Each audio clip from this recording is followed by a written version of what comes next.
Now broadcasting from the Next Gen Conservative Studio in sunny South Florida, bringing you the latest in politics, current events, and pop culture. This is the Whitfield Report with Sam Whitfield.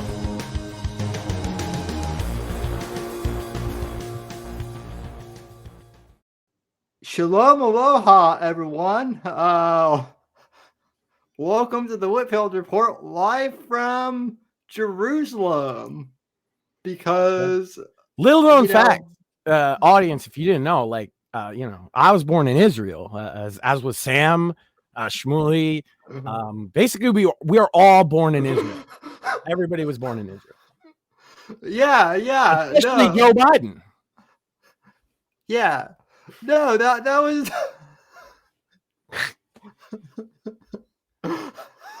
God. That might be the funniest thing he's ever said. I mean, it's sad. It's like I was just before we came on air, we were talking about this, and I was like, yeah, what I think it is, he's different than most people with like dementia and Alzheimer's. We were both talking about we had family members who had something to that effect, and they get trapped in time, and it's really sad, and you don't want to break the illusion. And so like my wife's grandfather, towards the end, he was back in World War II on his ship, and his wife came in to visit him, and he's like, oh, they let you on the ship? They're not supposed to do that. That is like a normal dementia thing to happen where you get caught in time. But see, Joe Biden's different. He's built different. He's a compulsive liar, pathological. Yeah. And so what happens when his brain's degrading is at one point there was a filter there where he knew if I say some shit, people are going to know that it's fucking bullshit. And so he could tone it down just a little. That part is gone. There is no regulator anymore. So whatever crazy bullshit in the moment he thinks would be a good thing to say, he's just going to say it. And he's like, yeah, Israel's been fighting for a struggle for a long time, and I was born there. What? Well, Are you saying, Joe, that you're not qualified to be president because you weren't born in the United States? The funniest part of that is it's not fucking true. Yeah, no, the funniest part of that was someone actually did like the community notes on X, and the community note was Joe Biden was born in Pennsylvania, and whatever the year was, and then it just had a link to his Wikipedia page. Yeah. So I will admit they really need a community note, but yeah, if you're gonna put one, it's like that one's just kind of funny though, too. Well, it's funny because it's so fucking basic that you would even have to do that. Because he said it, so you have to fucking say something and be like, no, Joe, no, you. And of course, the mainstream media fact checkers, they ain't gonna fucking fact check him because they don't want you to know he said that. Right. So they're not gonna really report on it. Of course, they did report on it initially because they were all there live with his little press conference, and you could see. I highly encourage everybody to look at the other camera footage, but. For non-video, non-media people, they use something in a lot of these things called a hard cam. So the camera at these press conferences, there's one main camera they're using for everything, but also it's a group full of journalists, right? So there's many, many different camera angles. I saw one where you could see the crowd react to him. I don't know if anybody else has seen this, and there's people literally cringing. Like journalists, his biggest fans, the journalists in the fucking White House press pool are like, ooh, oh, you shouldn't have. Oh, no, Joe, why? Why, Joe? Yeah, because, like, here's the thing, right? Even with, like, here's the thing. It's getting harder and harder for them to spin stuff in favor of Biden. Like, yeah, they could spin stuff for Obama. Hold on, they can spin this for Biden. They say he's the first Jewish president. Oh, for fuck's sake. Well, but It's yeah, a milestone, ladies and gentlemen. What a win for diversity. We got the first Jewish president. Didn't he also say that he grew up in like the hood and grew up in like No, he said he grew up in like what would have been the hood in the late 40s, early 50s or whatever. But yeah. He's like people give the Trump history like Twitter account like shit because it's just like a meme. It's a meme generator of Trump doing stuff. Yeah, but we need a Joe Biden one, and all you got to do is take the shit that he actually says happened and then make a fucking AI picture of it, right? It's like, here's Joe Biden being born in Israel. Or here's Joe Biden and Ice Cube shaking hands in the hood, in fucking 1986. Like, yeah. Jesus Christ. This is where we're at. Oh no. Everybody probably wants to talk us about blowing up hospitals or something. Joe Biden's from Israel. That's the top story today. No, what's even funnier about that to me too is that like I guarantee you that some of like the Wignat like troll accounts are now like spamming his. If they weren't already, like now they're just going to for sure, right? Oh yeah. Like the actual anti-Semite crowd is probably like, yeah, see, this confirms that Joe Biden's a Jew. Oh God, no. Yeah. No, don't do it. Don't fall for it. Oh, don't fall for the trap, boys. He finally said the silent part out loud. We knew it. We knew it all along. Well. So yeah, like welcome to the current year. This is why I'm always telling people, you know what I've been doing? I ain't been on fire. I even said this earlier, I think today or yesterday on Twitter. I was like, a couple decades ago, you wouldn't have known about a war going on in another country because it wouldn't have been in your face 24/7. Even if it was on the news, they didn't have 24/7 news a couple decades ago. Right? Yeah. So if you didn't watch the 6 o'clock fucking news, you didn't know. What would you be doing if you weren't arguing about war on Twitter? Maybe you should do that. Because I'll tell you, arguing about Twitter, you ain't fucking winning anything for your side or whatever side you want to fucking take. Yeah. I take the same side I said before. No blood or treasure on my end. No blood and treasure on the U.S. end. Other than that, I don't actually fucking care. Kill each other. If that's what you fucking want to do. Clearly, on both sides, that's what they want to fucking do. Why are we going to stop them? What's even the point? We're going to stop them for another 5 years, and this is going to happen again. It happens every fucking 10 years. If they're going to fucking kill each other, I don't fucking care. It's fucking horrible. You shouldn't do that. And that goes for both fucking teams. Yeah. But if you're going to, it ain't my fucking problem. And don't make it my fucking problem.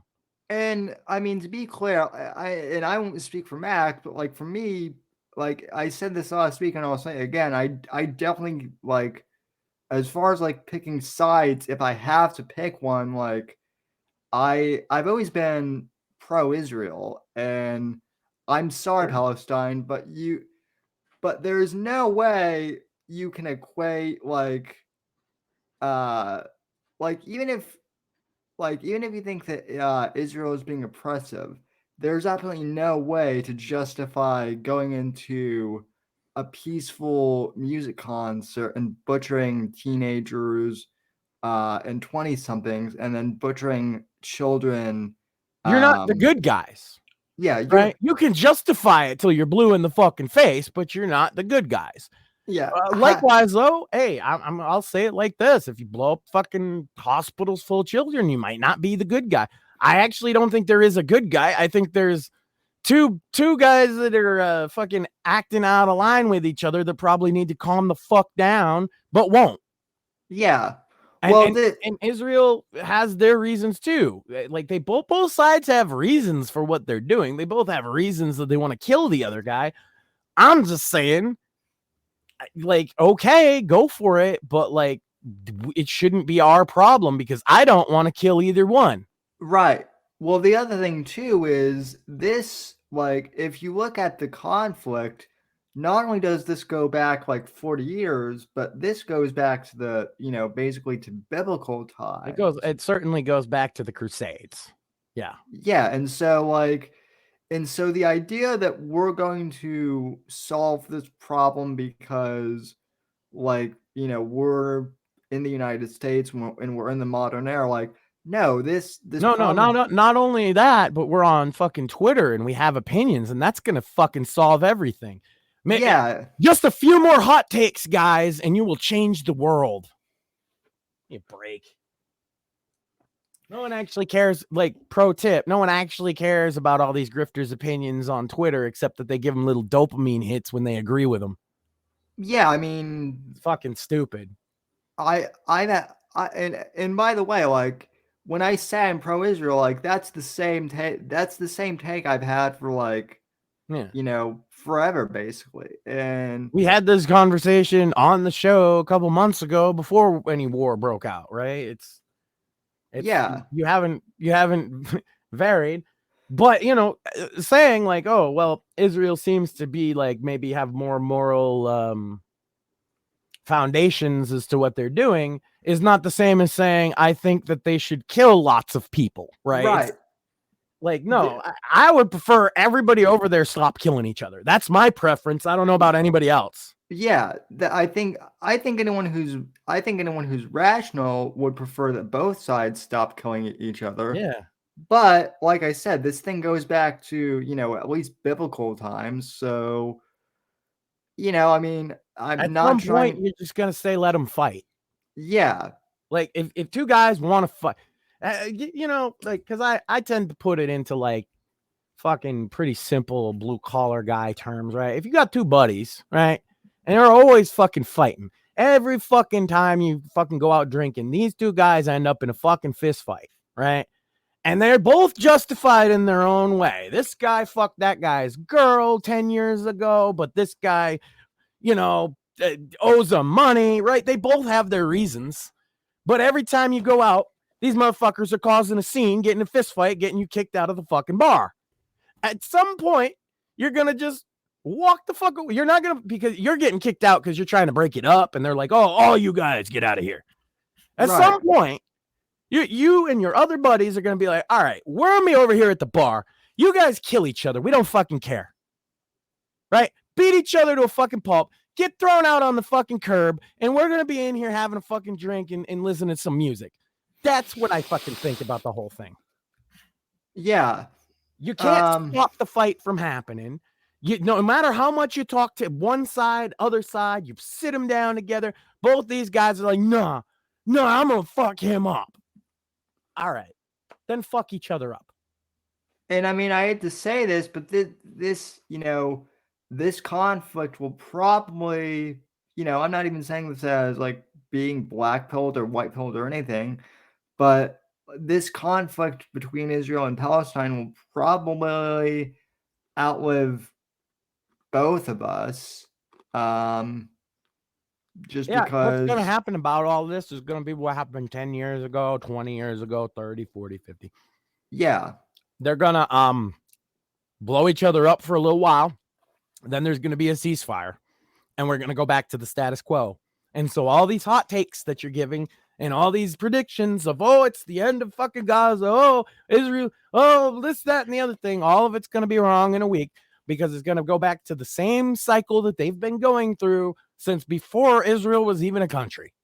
Now, having said that, folks, I am working on getting a guest who actually is in Israel and might be able to speak on some of this.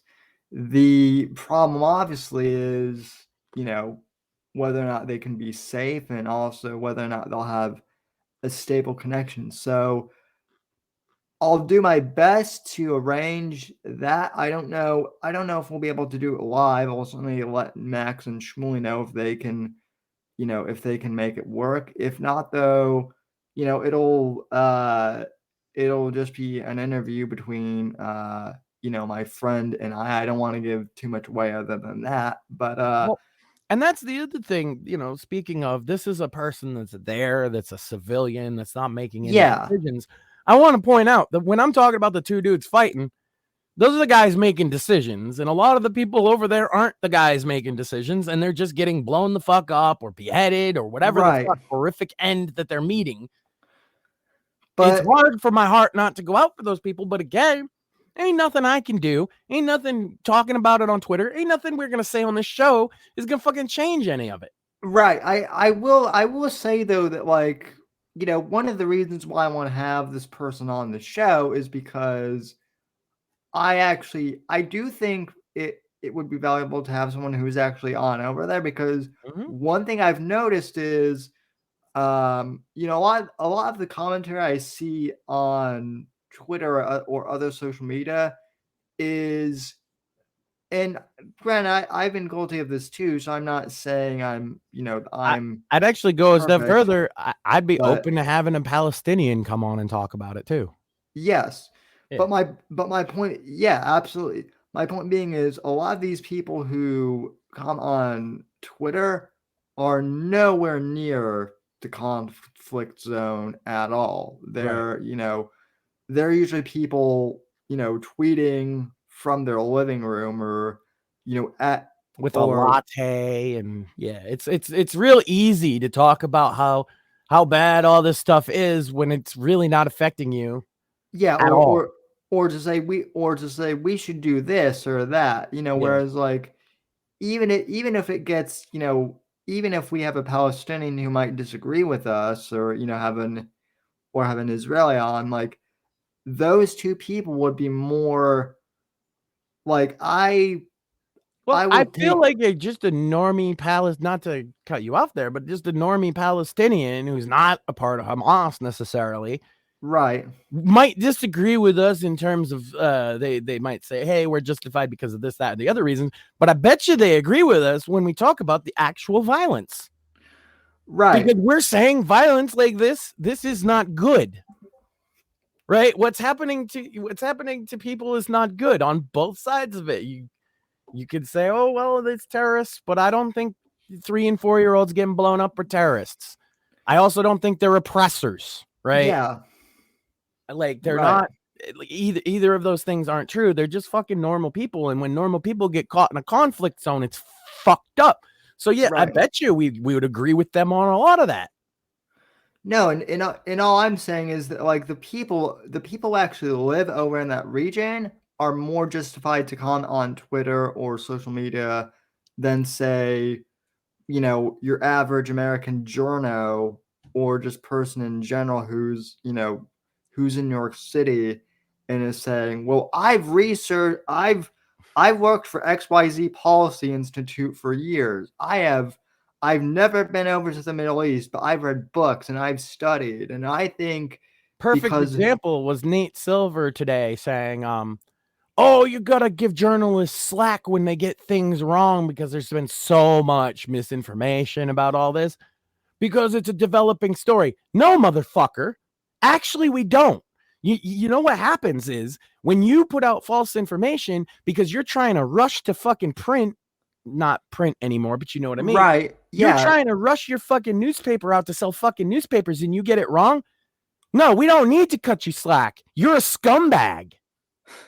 Right. And yeah, like they're in their actual accounts, like from people on the ground, like my friend, I mean, I will say her name because I think she deserves it, but Etna Hetched on I'll actually pull her account up. She actually runs a Substack, and let me see if I can. I was looking at that. You mentioned it last week, and I read some of it, and I it's pretty good. I'd like to talk to this person. Like I said, I think it'd be cool if we could get a like, I don't want to talk to anybody from Hamas, right? But like a Palestinian who's not affiliated with the problem is that people forget that Hamas isn't just a terrorist organization; they're also the government. Yeah, and that's what I was getting. Yeah, and that's what I was getting into an argument with Mia Khalifa Simps about last week, because they don't seem to understand that, like, yeah, she actually is kind of maybe not on purpose advocating for Hamas, but you know. Interesting thing happened today is my wife, she doesn't pay much attention, right? And she messages me as she's taking the kid to the bus stop because she's going through TikTok, I would assume, or something like that. And she says, what's supposedly the right side in this whole Israel thing?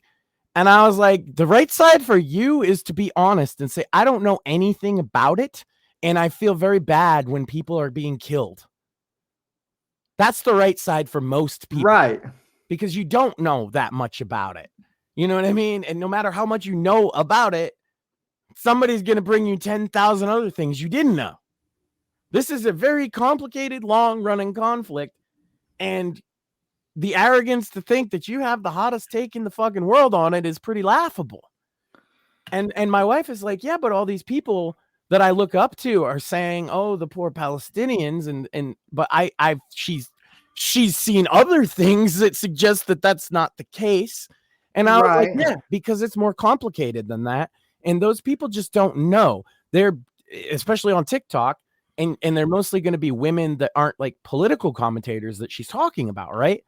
And I'm like, look, they see dead baby pictures and they get real sad, right? They don't know what's actually going on over there. And so, no, I wouldn't take, I was like, there is no right opinion on it. There's a fashionable opinion on the left, which is that Palestine and Hamas are great or something. And then on the right seems to be that Israel can do no wrong, seems to be the prevalent opinion among a lot of, at least the neocons. Right. But most people's opinion on it is going to be, I don't really know a lot about that, but it's terrible that people are killing each other. Like, that's a normal opinion, especially for women who aren't politically active to have. Right.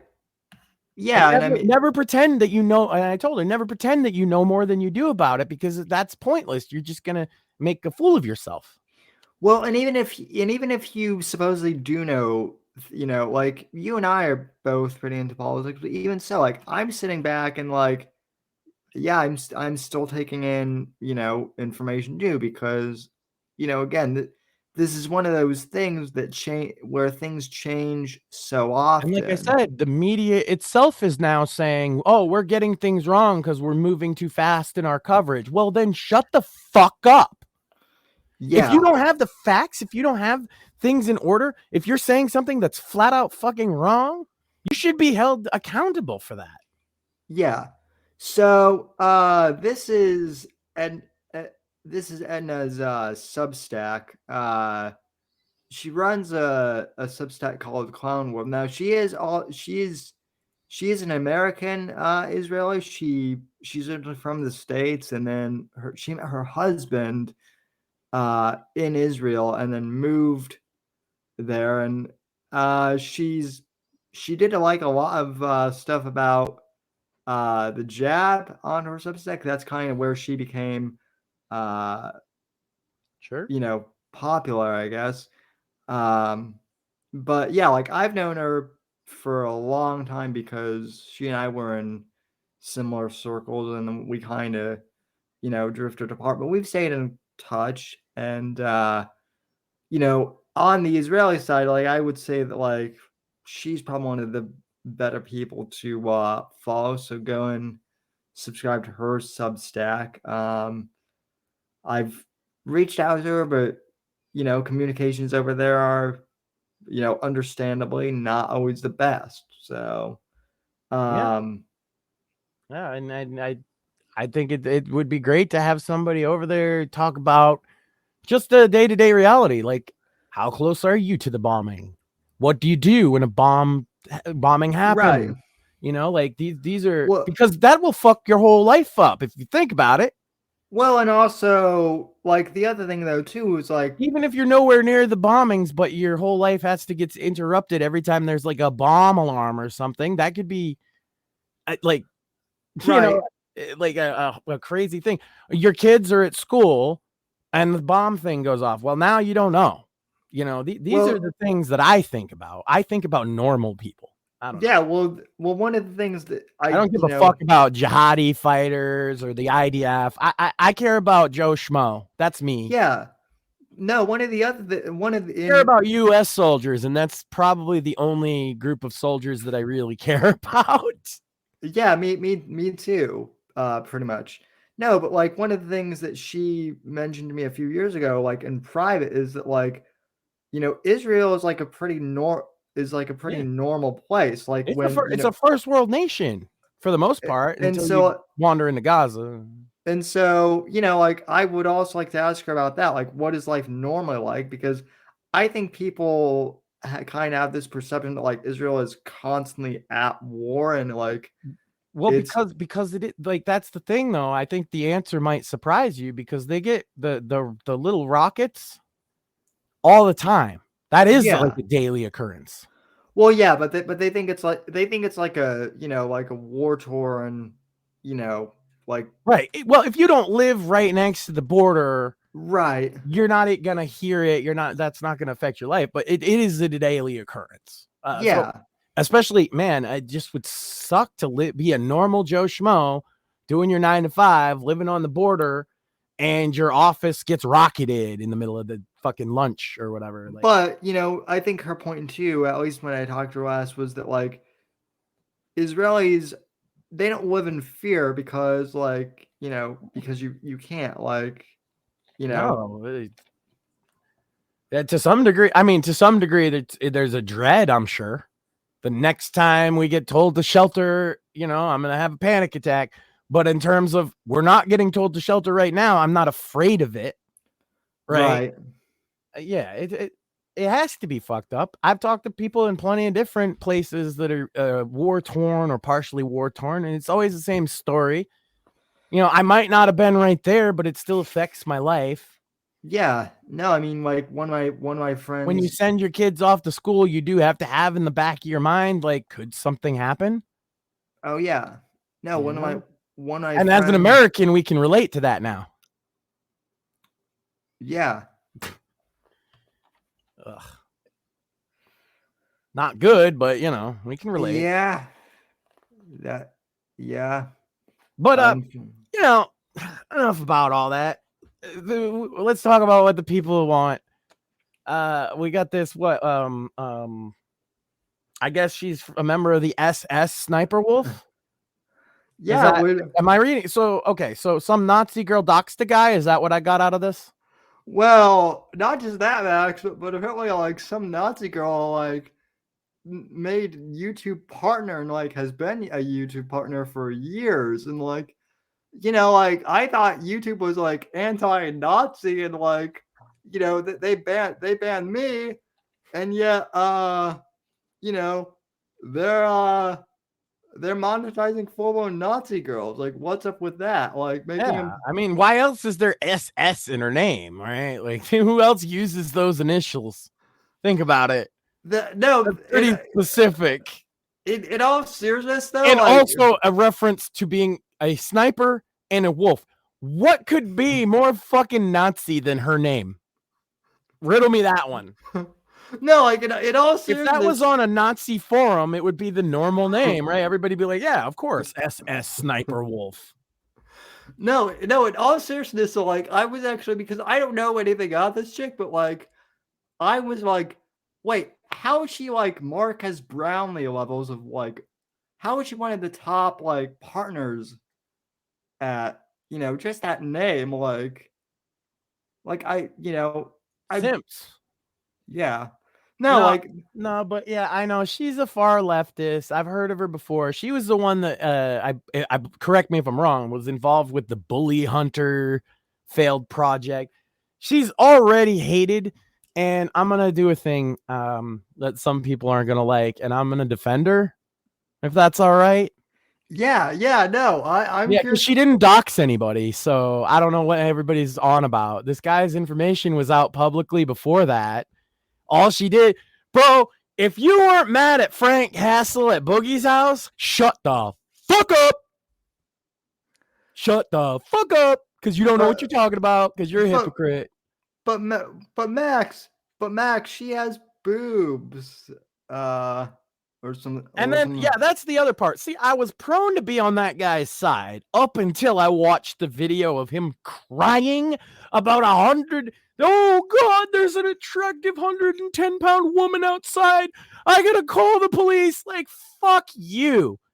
You emasculated soy boy piece of shit. You lost all sympathy from me that you would ever have just because people don't like this mod. That's why they're so amped up about it. It's not because she's in the wrong. It's because they don't like her. And I don't like her. But I'll still defend because, hey, I don't actually see a problem with a well-known public figure. Another well-known public figure goes to their fucking house. What is everybody's acting like she was going to kill him or something. Fuck, yo. Come on. Well, I mean, grow up. Yeah, I mean, so Morpheus knows a lot more about this situation than I do. I bet. And he is in the chat, by the way. He should come on sometime. I keep telling him. He says YouTube are simps. Well, yeah, they might be, but also like, oh yeah, YouTube are massive simps. That's true. I agree. Let's be honest. She also makes a shit ton of money for the platform, which is why she has, like, this is the other thing too, though, that really kind of irritates me is like even Razor Fist and like all these base people like YouTube should ban her, and I'm like, right, because they don't like her, so they immediately reach to the work. They give her the least generous interpretation of events, and flip their fucking lid because they don't like her. Yeah, but like these are all the same people who, like, you know, including me, who are usually like, you know, banning is bad. I mean, that's why we're on Rumble. I mean, yeah. Well, so okay. So wait, I just figured it out. Yeah, banner. No, banner. Get her a Rumble contract. She's popular, right? Have her fucking bring her fans over here. So that actually would help this platform. No, Morpheus's point, and I did kind of miss out on this. Morpheus's issue is she's been given grace. A man would have been banned already. Frank Castle's not banned. Okay, well, yeah, that's Jesse PS went to Ralph's house. He's not banned. Well, yeah, I could name a whole bunch of people that have gone to somebody's house on stream and aren't banned that are men. Alan Powell, who drove in a circle and made Mersh think he was coming to his house, isn't banned. Well, the Whitfield report is banned. Well, right, because we did stuff that was real wrong, like talk about your grandfather's passing or something. I don't know. Yeah, well, fuck. Yeah, no, you could go to Boogie's house to fucking harass him. You can do all this shit, but you talk about your dead grandparent, and that's the end with you. Yeah. Motherfuckers are worried about all this. Nah, I don't give a fuck about SSniperWolf. I don't give a fuck about it. You think? Yeah, of course YouTube's gonna do that. Stop fucking giving YouTube your fucking attention. If it's really that big of a problem, and it should be, maybe it should be that big of a problem, but you're still watching YouTube, right? You're still okay. YouTube is fucked up. We all agree it's fucked up. I try watching less of it. The issue for me too is like the bigger issue for me at least, his point is the uneven enforcement, and I agree with it. There is uneven enforcement. I just don't think it's exactly like he's saying that, oh, a man would have got banned, because there's examples of men doing exactly the same thing. Dr. Disrespect took a fucking camera into the fucking bathroom at TwitchCon and didn't get banned. Well, oh yeah, I forgot about that. And there were minors in there. My whole thing is, I mean, yeah, you can get mad at, like, people can get mad at Sniper and say that she should be banned, But my whole thing, this goes back to YouTube That'll be the needs to best get. thing that ever happens to her, by the way. If you want her to get banned, you're basically putting money in her pocket. Yeah, then, well, think of this, Simps. Then she's gonna cry victim and get a good contract with either Kick or Rumble or one of these other companies. So if you want to put money in her pocket, by all means. Or, or she might finally start like an OnlyFans, and let's be honest, that's what you Sims want her to do, right? So like, that's a win-win, really. She might have an OnlyFans already for all I know. I don't, like I said, I don't know really anything about her. I find it funny that like people are calling her to be banned. Another example that people don't seem to have a problem with. Pedo hunters do the same thing, only worse, all the time. Yeah, nobody has a problem with the motherfuckers that went to EDP and said, "Hey, you were talking to this fucking girl, right?" Well, but didn't they dox him? No, there is uneven enforcement, but there's also uneven interpretation of events. Like this is not something that rises to the level of vitriol I see, to be quite honest. And so I'm gonna take up for her just to irritate people. Also, true. Well, okay, so Moore says Actman joked about doxing YouTube employees and he lost monetization for like 2 months. I'd be fine with a month demonetization because at least it's something. She didn't dox him. Show me where she doxed him. Yeah, I mean that's she went to his publicly known address, but show me where she actually doxed him. Well, because I guess like she showed. Again, I am actually in agreement with you, Max. I'm just saying that like she showed information that was already publicly available. Yeah, that's not dox. That's not what dox means. If you use dox that way, you're using it wrong. Yeah, well, people use dox wrong all the time. Yeah, I know. That's why I get accused. I've been accused of doxing Johnny Fox, and I'm like, bitch, if I doxed Johnny Fox, you'd all know a lot more about him. Let me tell you. Well, like I have all of that information. People sent me all kinds of shit about him that I never put out, right? Because it wasn't publicly available information. Well, people, people accused like my group of like swatting Owen Benjamin. Yeah, but that's true though. Well, it wasn't even. Sorry, I had to.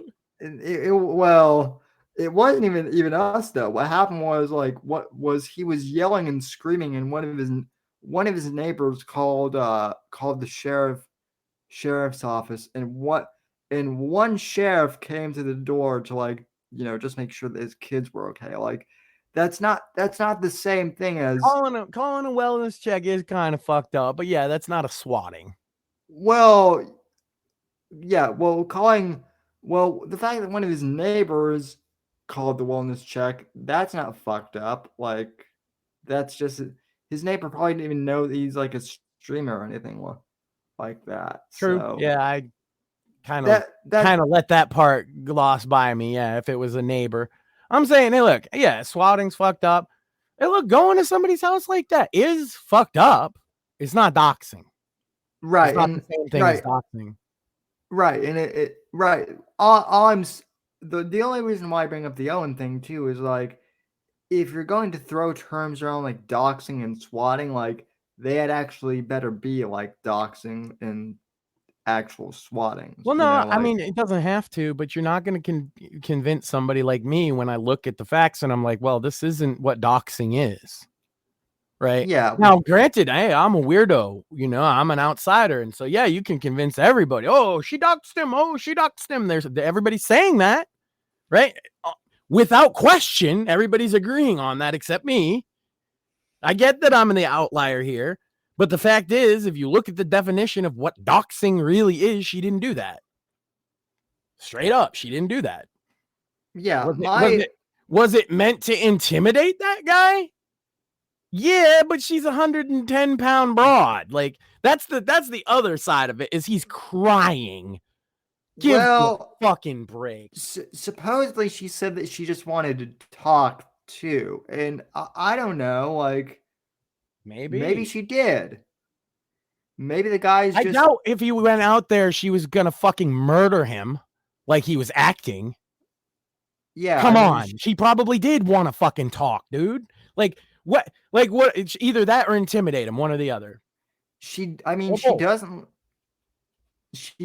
like, damn it. I'm going to have to look a picture. I don't even know what she looks like, but like, I can't imagine that she looks too intimidating at all. Like she's a mildly attractive. I'll give a range. I think she's between 110 and like 150 pounds at most. She's just a chick, right? Oh, she's just a nondescript. She's not a big one. She's a small woman, if anything. Yeah. She's a girl that wears like one of those choker things and nerdy glasses and has boobs. Yeah, she's not intimidating at all. Yeah, like imagine if I was outside your fucking house. Then maybe you'd cry. You know what I'm saying? Yeah, there's a Sasquatch outside, you know, like. Yeah, I could actually Morthia said she's a solid 6, maybe. Yeah, 6 or 7, something like that. She's not, but like it's not even the attractiveness, it's the intimidation factor we're really talking about. Yeah, because he's a grown man, and he was crying. Yeah. Oh, semi-attractive girls outside my house. Talk about like this is Zoomers in a nutshell, isn't it? Oh, there's a girl. What do I do? Give me a fucking grow some nuts. Put down the soy. Pick up a fucking bottle of Jack Daniels or something. Jesus fucking Christ.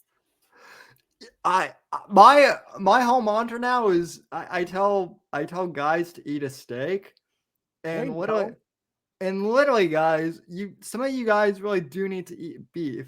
Oh, red meat's not good for you. Maybe not in excess, but for crying out loud, some of you guys do need iron or something in your diet, or But yeah, but like, so that I don't completely let this bitch have a pass, because she doesn't deserve a complete pass on this. She is clout whoring. She is. Apparently, he was criticizing her for doing like the reactor content bullshit, saying she's content stealing. So her response to that was to use it as a way to try and make a viral thing happen where she gets lots of attention for clout. Yep, that's exactly what she did. Yeah. If y'all think she's going to get punished for it, you're suckers. You're marks. If you think YouTube is ever going to be fair, sorry to break it to you. It's not. They don't care about independent creators except the ones that break that glass ceiling and get into the fucking club, dude. And you're not one of them. Especially if you don't have a channel. You're just a viewer. You comment. They don't fucking care about you. I can prove that. They're going to shut off your ability to fucking watch YouTube if you don't fucking get rid of your ad blocker. Yep. So they don't care. Independent creators, they don't care. It might have built their platform. They don't fucking care. They don't want to be YouTube. They want to be CorpoTube. That's the other thing too, is the reason why they're not demonetizing her is because she is part of CorpoTube. She broke through that ceiling and became one of the fucking crew. She probably sucked quite a few dicks to do it, but she got there. I mean, probably. Allegedly, she sucked a lot of dicks. I mean, allegedly, she sucked like a lot of dicks. Like, she allegedly sucked so many fucking dicks, dude. Well, she didn't suck my dick. I can not yet. Not yet. Just wait. One day, Sam, you're just gonna be sitting there and you're gonna be like, "What the fuck?" It's gonna be SSniperWolf allegedly sucking your dick. yeah, because she wants that sweet Rumble money. Because let me tell you, she's gonna get banned off YouTube, and then she's gonna come over to Rumble. So, but no, she has Yeah, she has 30.1 million subscribers. Yeah. Like, and that's just looking at Google, right? Like, Mhm. like clearly, YouTube, And like, I bet you that number jumped up quite a bit since this all happened too. yeah, Just people being like, "Who the fuck is this? What's going on?" yeah, that's kind of my point. Is like, yeah, people can complain, yeah, it's unfair standards, but like, yeah, she's making money for YouTube. She's kind of one of their golden gooses. Yeah, and you're like, not the guy complaining about it. Yeah. If anything, you're ad blocking, you're costing them money, and they want to shut you off. Yeah, it sucks, but it's it's break the fucking monopoly, bros. Like, stop. Like, okay, YouTube bad. Like, even if you disagree with my take, and you probably do about SSniperWolf, I agree. YouTube's fucked up, bad, unfair, all that. But it's not going to change because you complain about it. We've talked. You have to actually stop giving them your money, which in this case, anything that's free, you're the product, by the way. But what they actually after is your attention. If you continue to give YouTube your fucking attention in terms of minutes and clicks, then why the fuck would they change anything? Yeah, no, I mean, and look, this is like one of the things is like people, like I still do have a YouTube channel like that's under my name. The reason why I don't, and that's not banned. Like, we did stream like one of the debates. The reason why though I don't really use it is because I don't want to go back to YouTube, because the way I mean, I know that this is kind of going to be a bad analogy, but YouTube is kind of like an abusive, like, partner, and Spotify and like Rumble You don't want to feed the beast. Yeah. You've done enough feeding of the beast and got nothing in return. That's why the abusive relationship is sort of apt.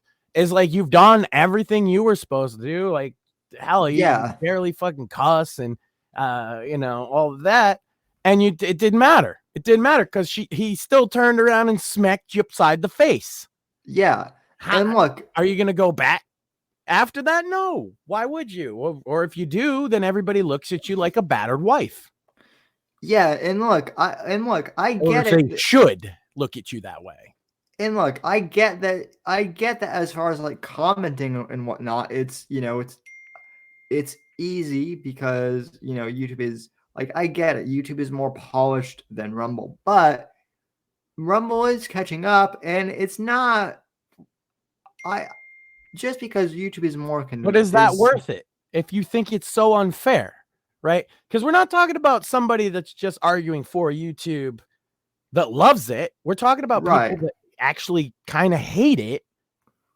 Well, okay, is it worth it? So what, you can put your comment, or what, you can watch, corpo videos that you like. Is it worth it? If it is, then I'm sorry, but it's hard to take you seriously about the SSniperWolf thing. Yeah. Or, you know what I mean? Because if you really cared about the fucking injustices of YouTube, you just stop using it. I'll tell you one it's of the not things, like there's no alternative anymore. That used to be true, but that's not true anymore. Well, like, I'll tell you, like, not to sidetrack too much, but like, as I mentioned to you privately, and I know that you actually saw some of this, but like, I interviewed my friend Eric Bishop, who is an independent author. I watched the whole thing, by the way. It was great. Yeah. Yeah, if you guys haven't checked that episode out, it's on Spotify, and I'm gonna upload it to Rumble as well. But it's terrific, and it was a pretty. He talked about the struggles of independent creation and where to go, and at least in terms of authorship. But it applies to everything now, and you guys kind of talked about that too. Yeah, well, also though, like, it was like an intense conversation, but there were a few areas where like we did dive into things, and I kind of like, there were a couple moments in my head where I was kind of like, I'm glad I'm not putting this on YouTube because like there is a part where Eric and I talked about like special interest in politics, and you know that might sound a bit conspiratorial, and you know YouTube. Like my point being is, and no YouTube, guest on the show, by the way, would we ever censor, right? right? But if And we're on YouTube, we would have to. Just yeah, because you have a like a normie but a little conspiracy fucking, that's enough for you to get banned. yeah, and see, and Or Eric, how about I don't think anybody should take the jab is enough for you to get banned. Well, you know, that's not my opinion, but we would absolutely let somebody have that opinion on this show. right? Or someone like Eric who asked, you know, does the president really have all of the power? Right. You know, that's kind of one of the premise. Even talking fiction, because here's the other thing. YouTube is run largely by AI, right? And it's pretty smart, but even so, they might not be able to Disagree on how smart it is, but I mean, I know what you mean.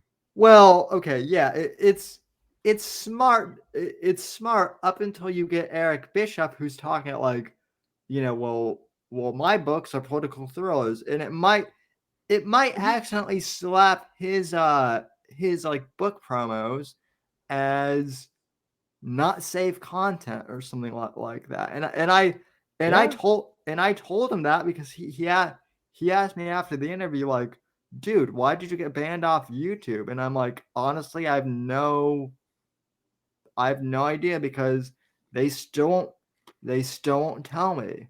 So yeah. All we have is educated guesses. But the problem is that you didn't even get, this is a thing people don't understand. You didn't get 3 strikes. You just got booted. Yeah, no, I got 2 and then I got booted. And they told me I violated community guidelines. Which community guideline did I violate? Didn't say. And the reason I'll always go back to you got banned for talking about your relatives passing is because that's what you were talking about when you got banned. Yeah, and they didn't say it was from an old show. You were live on the air and you got banned, and so I am going to assume forever until they prove otherwise, until they say otherwise, that that's what you got banned for. Because since they don't say otherwise, that's what you were talking about at the moment it happened. Yeah, literally at the moment it happened. Yeah, so, you know, so if they're going to obviously know that's not the case. It's a bit of us being kind of sarcastic, but also, okay, YouTube, you don't want us to say that's what you banned him for, then why don't you tell the man what you banned him for? Yeah. And that's what I'm saying too. Like if they're gonna ban me for that, well then shit, they'll definitely ban a nice guy like Eric who's just, you know, because they don't their AI isn't that smart, and that's the other thing too, is like they might actually think that Eric is into some dangerous conspiracy, theory. Dangerous asking questions is usually the case. That's why people don't like me. I ask a lot of questions. Well, I had a problem with that right here on this show not that long ago. I was asking questions, and all of a sudden, so does he. By the way, you should, if you go buy Eric's book, Ransomed Daughter, available on Amazon and Barnes and Noble too. Nice. Also, I showed this on Instagram, but I did get an autographed copy. Nice. Too. This is one of the benefits to pre-reading books, and listen, this show has also been known for interviewing people who become famous before they become famous, i.e. Ben Shapiro. And so here's one of the cool things is yesterday, I guess, I don't know who it is, but someone, I guess, who is a fan of Eric Bishop is also a fan of Kurt Doolittle, because someone made the comment on my Instagram like, Oh, and I see that you interviewed Kurt Doolittle too. That's all. And like the thing you have to understand is you wouldn't think that people who are into the political thriller novel genre would be into Kurt Doolittle, but they are apparently. So that is kind of cool. Well, he's an interesting guy. We've been, if people don't know how that happened, it's just me, Shmuley, have known Kurt for years, right? Yeah. And we're always interested in his philosophy and stuff. And we just asked, and he doesn't do a lot of interviews, but it was us asking. It lends a little bit of credence to it, and then he'll come back. He said he'll come back. He's working on right now. I think what the Institute, not to go off on like a kissing Kurt's ass thing, but I think what they're doing is really good. Is the Institute, for those that don't know, Kurt Doolittle runs the Propertarian Institute, which is obviously the philosophy that he's sort of, I guess, founded or associated with. And the Institute is now doing a lot of things that I think are really wonderful. They're providing resources for young men regarding mental health that's not through the lens necessarily of just medicate young guys. They're trying to get guys, skills. There's a whole list of services that they are providing men who associate themselves with the Institute. And if you're a young man looking for services on how to better yourself as a man and you don't have a lot of guidance, I really, really recommend go check out the Propertarian Institute and Kurt Doolittle. They're doing really great work out there. And we're lucky to be friends with this guy. He's such a wealth of knowledge, and I'm ever thankful that he came on the show at all. Yeah, it's a great thing. No, I am too. And Eric Bishop, like I've known him. I've known him through. I first met him on Facebook through like a thriller author group, and he actually I knew him even before he published his first book. So when he published his first book 2 years ago, he came on my show back when it was on, YouTube still. And that's up on Spotify as well. And, so like I've interviewed him for every book that he's published. And, just hearing him talk, like moving from traditional publishing to indie publishing, that was pretty interesting. And also like he knows Jack Carr, who is probably the biggest name in political thrillers right now. That's what I found most interesting was the publishing stuff. Obviously, because I dealt with a little bit of that in dealing with the Johnny Fox problem. Yeah. Oh yeah. Yeah. It's so funny because Johnny Fox was like doing the opposite of every good bit of advice. So I'm watching you interview one guy and he's retarded, and I'm watching you interview your friend who's an actual author here, and I'm like, hey, if Johnny Fox had literally done any of that, he still wouldn't be anywhere because he's an awful. We got into this earlier. He's a bad writer, so it's not like he could have done better. No, well, that's the other thing. That's the other thing though too is like. But Eric's not a bad writer. No, Eric's a fantastic. So people writer. buy his books because they're good. Well, whereas but Johnny also Fox, nobody buys his books because they're not good. Well, but also like Johnny Fox is working off the old model of publishing, which is that you have to sell like 1 million books to be like successful, whereas like most authors will only sell, most indie authors, like if you sell 20 books in a year, that's pretty good. Yeah. I wanted to point that out. That's why I even brought it up. I didn't think it was even worth talking about, except for one thing. Because of the Johnny Fox thing, when he said he had a contract with Penguin Random House, right? Yeah. And I called Penguin Random House. I still have the video up. You can totally watch this video. I called Penguin Random House and I say, this guy says he worked with you, but I don't believe him. I'm just kind of calling to see, like, do you have this guy on? No. And they referred me to the legal department. So while I'm looking into all that, Penguin Random House actually was in a massive class action lawsuit. Yeah. And so this came up and I started reading the articles about it. One of the interesting things I found about this all is that 90+% of all authors signed to Penguin Random House, this came out in the trial, sell less than 12 copies of all of their books combined. And that's one of the things that Eric brought up in the in the podcast, and which is why they're basically going out of business. Like Barnes and Noble is taking a hit. All these major companies are taking massive hits. Some of them are going out of business because the traditional publishing model isn't like that. Like you can't because they'll print 1,000 copies, and if they sell 12, they're kind of fucked. Print to order works great for the guy that sells 12 copies. And also, like, nobody really I just want to address one other thing Eric said that was really interesting. The benefit to the traditional publisher that he brought up as to why he stayed with it for so long makes a lot of sense, because he just wanted to write the book. He's not an editor. He's not, he doesn't do art, et cetera, Right. or he can, but like, it's a lot of extra work, whatever. I'm not sure if he said he could, or it doesn't matter if he could. It was much easier for him to say, I'm going to write this, send it in, have somebody edit, make a cover, write the blurb on the back for me.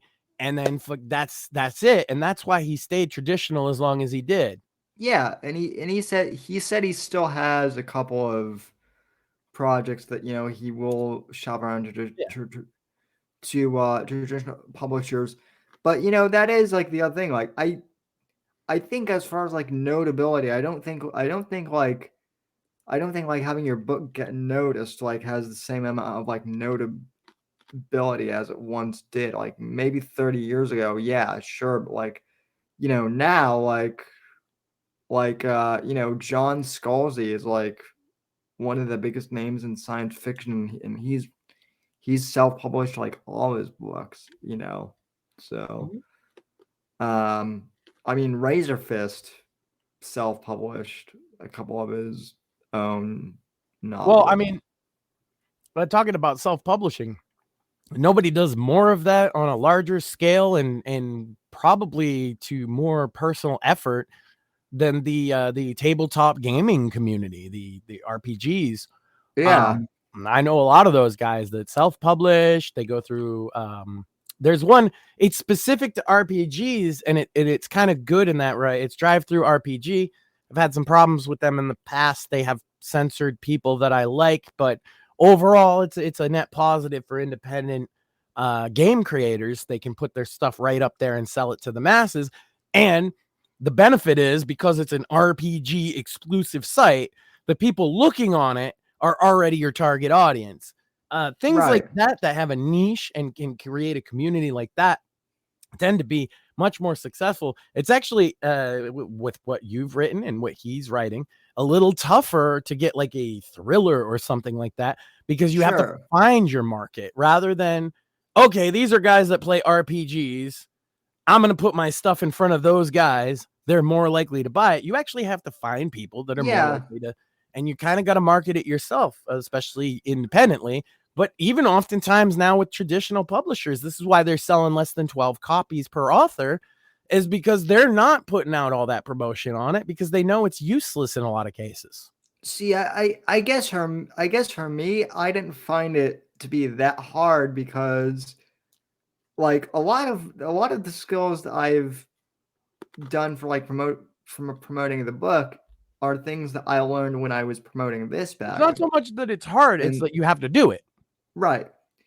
Rather than having a built-in audience right there, you actually have to make a few steps to put yourself in front of an audience that might be favorable to you. Yeah. And that's kind of what he was talking about with traditional versus but like I'm saying, and I think basically like he was saying, is traditional publishing doesn't do what it used to do anyway for most authors. No, and in fact, it can actually, hinder. Just because you're with Penguin Random House, and this is what I didn't know. When Johnny said that, I was like, that's the biggest publisher on earth, so I don't believe him. Actually, it's not even all that far-fetched. It just so happens he like that's something that could have happened to him, but he just happened to be lying. Right. they do pick up authors like him. And the thing is just because you got the biggest publisher in the world doesn't mean your book's going in stores. It's not. Yeah, it also doesn't mean that your book is going to be any good per se either. I mean, Or people, even if it's great, doesn't mean it's going to find an audience. Yeah, people also make that assumption too, that like, people assume that if you're with one of the big publishers, it must be good. And have you read Stephen King's more recent work? I have, and have you? No. Yeah, because it's good. Yeah. The Institute is a good book. Mr. Mercedes is a good book. 11/5/63, the one about the Kennedy assassination and time travel, is a good book. Yeah, if you're gonna say Stephen King's new books suck, you don't know what you're talking about. He's a piece of shit, but no, his quality is actually. I'll put the Institute up against his older work. Actually, I did read some of the Dark Tower books, and they were. I mean, he hasn't published a Dark Tower book since like 2005. They were pretty good. They got weird towards the end. No, I just the thing that yeah, you got called out. That's what happened. Yeah, that's what that smile means, chat. It's like, shit. No, like my big problem is like in the Institute, right? For example, he can't, like, the book is fucking fantastic, 100% worth the fucking read. Don't pay money for it though. Go to like a library, because like I don't put money in his pocket because he's a piece of shit. But he couldn't help himself. He had to have that one jab directly at Trump. So in the very first chapter, one of the characters is hitchhiking, and a librarian picks him up, and she's like, "Oh, I have to get rid of and dispose of all these books because Donald Trump is gonna burn all the books or something." But outside of that one little line, which didn't sit right with me, the whole rest of the fucking novel's really good. Actually, really good, fantastic. It's about children with psychic powers getting kidnapped by the government and used to fuel political assassinations, and it's fucking phenomenal. It would make a fantastic film, although Hollywood won't do it right because Hollywood doesn't do anything right anymore. But no, although they did it well because it scared the shit out of, and I fucking hate clowns, by the way. Even before reading. Well, you're gonna be in trouble next week, huh? Oh, geez. I got some Halloween plans, chat. Oh God, that's gonna be. I should have kept my mouth shut, chat. No, but yeah, no. Interviewing Eric was fun. So, but no, like, Stephen King's actually one of the few fucking rarities in the publishing market, in that he still sells books. Along with him, Heather Graham will still sell books. If you have a big name, you'll still sell books. But if you don't, you're probably going to sell less than 12 unless you take the initiative yourself to promote yourself. And that's why a lot of them will go to independent publishing after a period of time, because you're already doing a lot of the work yourself anyway. Yeah. This is exactly what happened in the music industry, by the way. Yeah. Oh, well, that's the other thing too, is I thought that you might like Eric too, because he actually knows the guys from Shinedown, and like he's not as into music as you are as far as like the production, but he also knows his stuff, or so it seems. Which, yeah, I geeked out the other day because I got to fucking spurg out about music theory. You know how rare that is? You know how anybody even fucking understands the shit? I took 1 year of music theory in college. I don't remember much of it, but I'm sure if you brought something up to me, I'd be like, oh yeah, I remember that. Well, like a first year music theory isn't much theory. It's just like learning to read and write music. But then you get into the more complicated stuff, and people don't understand. There's a method to why you like what you like. Put it that way. Yeah. It's completely replicable. No matter how great you think your favorite song is, it could easily be replicated to a degree that you like a song equally as much, just with pure fucking theory. And it ain't that hard to teach either. That one Which is why you should not make excuses for the modern music industry and the crap they put out now, by the way. Which I never have.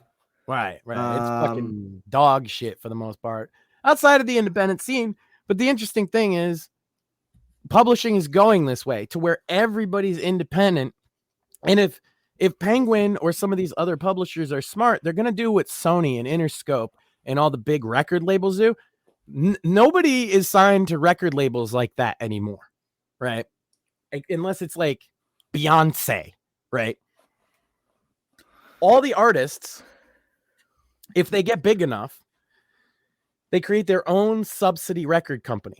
And this is a model, and like it or not, this is a model that was developed by the Insane Clown Posse and their record label, Psychopathic Records. They were the first, at least in the modern music industry. And the reason they were the first is because they embraced the digital.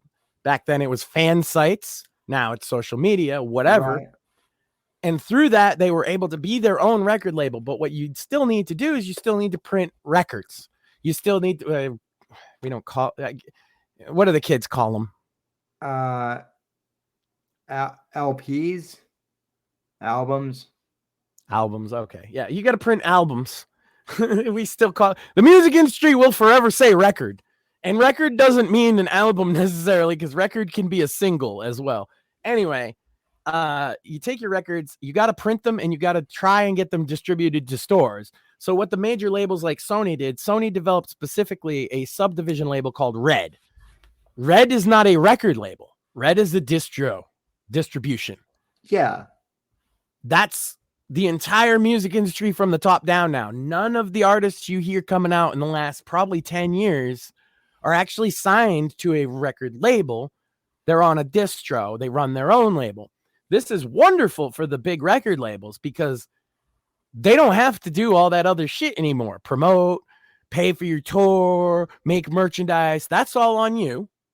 But what they are going to do is they're going to take your record, and if you're a big name radio guy, they're going to send it to the Clear Channel, and they'll play it on the radio stations, and they'll put it in stores, and they'll make sure it gets, top billing on like iTunes and stuff like that, because nobody buys records at stores anymore.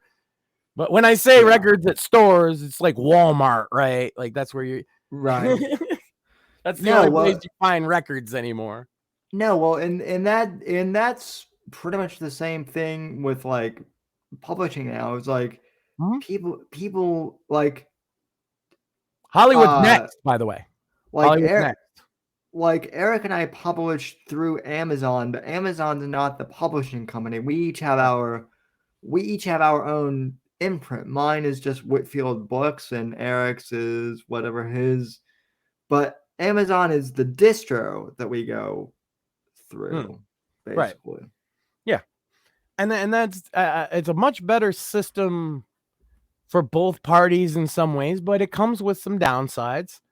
But sure. Hollywood's next, man. But like the big, you see what's happening with the big studios. The strike was about more than fucking AI. The fact of the matter is those studios could not agree to the terms of we're not going to use AI. They can't do that because they'll go out of business. Right. You know why? Because somebody in China will use AI to make movies. They'll make them cheaper. Right. Et cetera, et cetera. I'm kind of, someone asked me about this, like, would I ever option my book, like, for a movie deal? And, like, honestly, like, I'm still writing books. I'm not even thinking of, like, making these into movies yet. However, like, even if, like, some college, like, film class was like, hey, we read the books, and we think it's great. We want to make it into like, if if some nerdy film, crew wants to take it on, be my guest. Hmm. I I was actually kind of thinking similar to what you were saying, like, yeah, if filmmaking goes kind of in the indie direction, well then, oh yeah, that'll be It already has been. That's like the whole YouTube and then beyond movement. You have a lot of fantastic, particularly documentaries. Some of the best yeah. documentaries ever are coming out of just YouTube guys. Well, yeah, Right? Like, I know that Nick, kind of scoffs that porcelain is a quote unquote, and yeah, I mean his documentaries are pretty esoteric about internet people, but they are really fucking good. There's no, I've been entertained by them for sure. yeah. And there's a generation of like filmmakers and creators who could do this kind of shit. All they need is a budget. Well, at some point, those big budget Hollywood flicks, they're not pulling in the dollars they used to pull in. They can spin it however they want. They can cope, but it's not happening. No, and in part of that, everyone blames streaming, and I mean that might be partially true, but also like the price of, I don't know how often you take your kid to the movies, but it's not I cheap. don't think I've ever taken him to a movie actually. Why would I? Well, It's like you're saying. Do you know how expensive a day out with the family at a theater is? Shit. it's like the last time my mom and I went to the theater was to see the last James Bond, which was worth it, but still was like it was $40 Yeah, that was for, just two of you, right? So I got me, yeah. my wife, the kid, popcorn. Fucking popcorn's like $15. Like, geez, nah. Well, We like, got a big screen TV. None of his yeah, friends go to. By the way, none of his friends go to movies either. that's what I'm saying is like I watched like I've like with all the streaming platforms now, like I'm I'm more content to like just watch movies here at home, like on my own couch, Hmm? and then pause to like use the restroom if I need to. And I've got like a decent sound bar. The So last like, movie I saw in a theater was the first Thor movie. wow. Hmm. Yeah, you really haven't missed much. Nope, I know I haven't. I don't like. I'm not a movie guy anyway. At least not modern film. It's I know. Well, like for me, honestly, like, and people are gonna laugh, but honestly, like I have very sensitive hearing. So for me, like the speakers are like they're shit, but B they're fucking loud. Like I yeah. have They're to, usually like any theater you go to.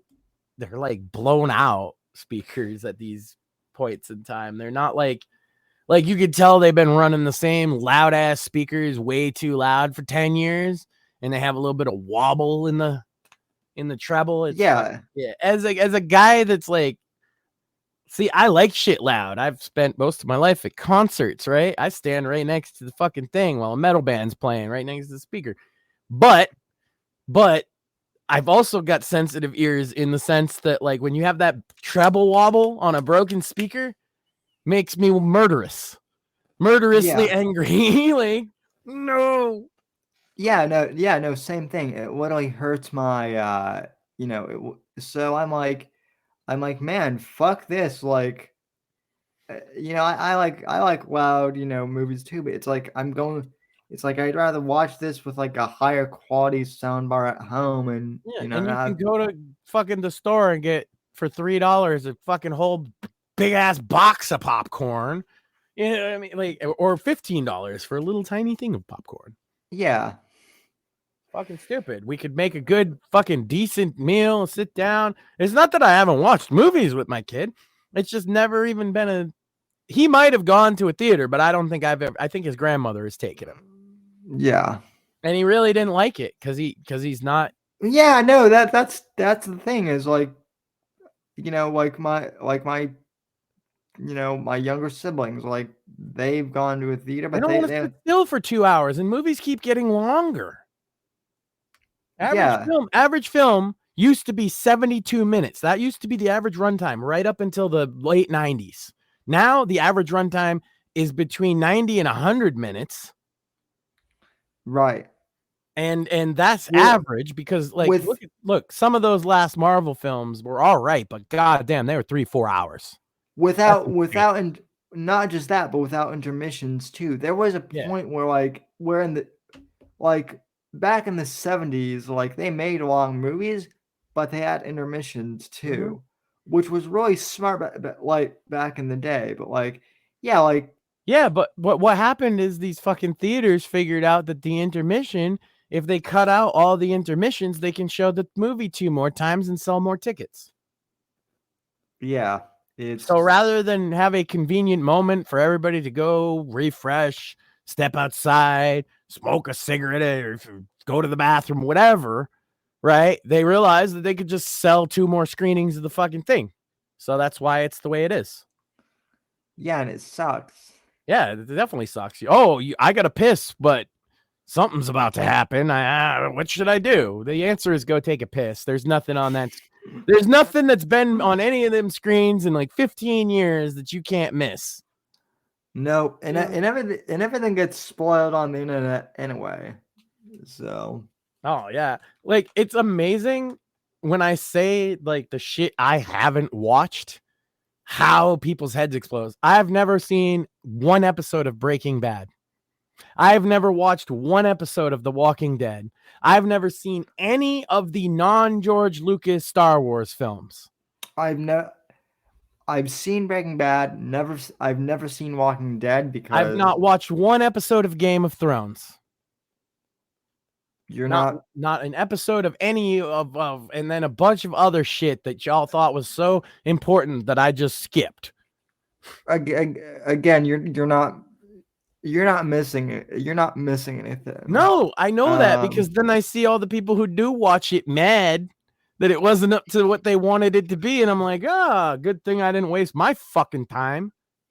I'd rather play a bad video game than watch what passes for a good movie. I know that Morpheus likes Az, and I like Az too, but still, fucking pronouns. That whole rant has you one of the cringiest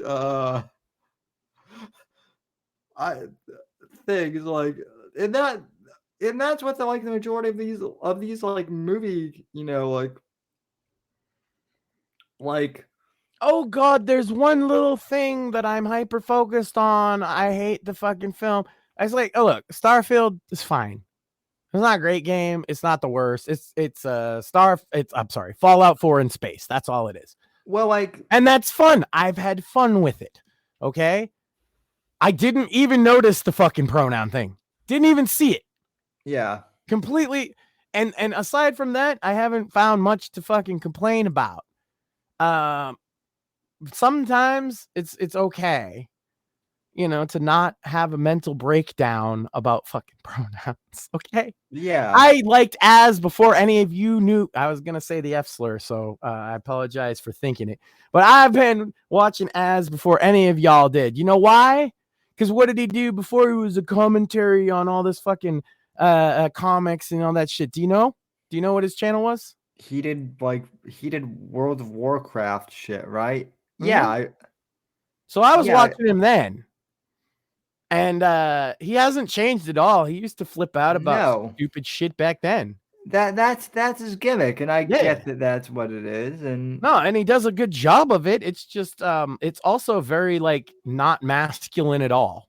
Yeah, no, it's like, I've developed, he's developed a taste that he doesn't like the pronouns in his video game. What I've developed is a visceral dislike of men who aren't at all masculine parading around like I should give a fuck what they think.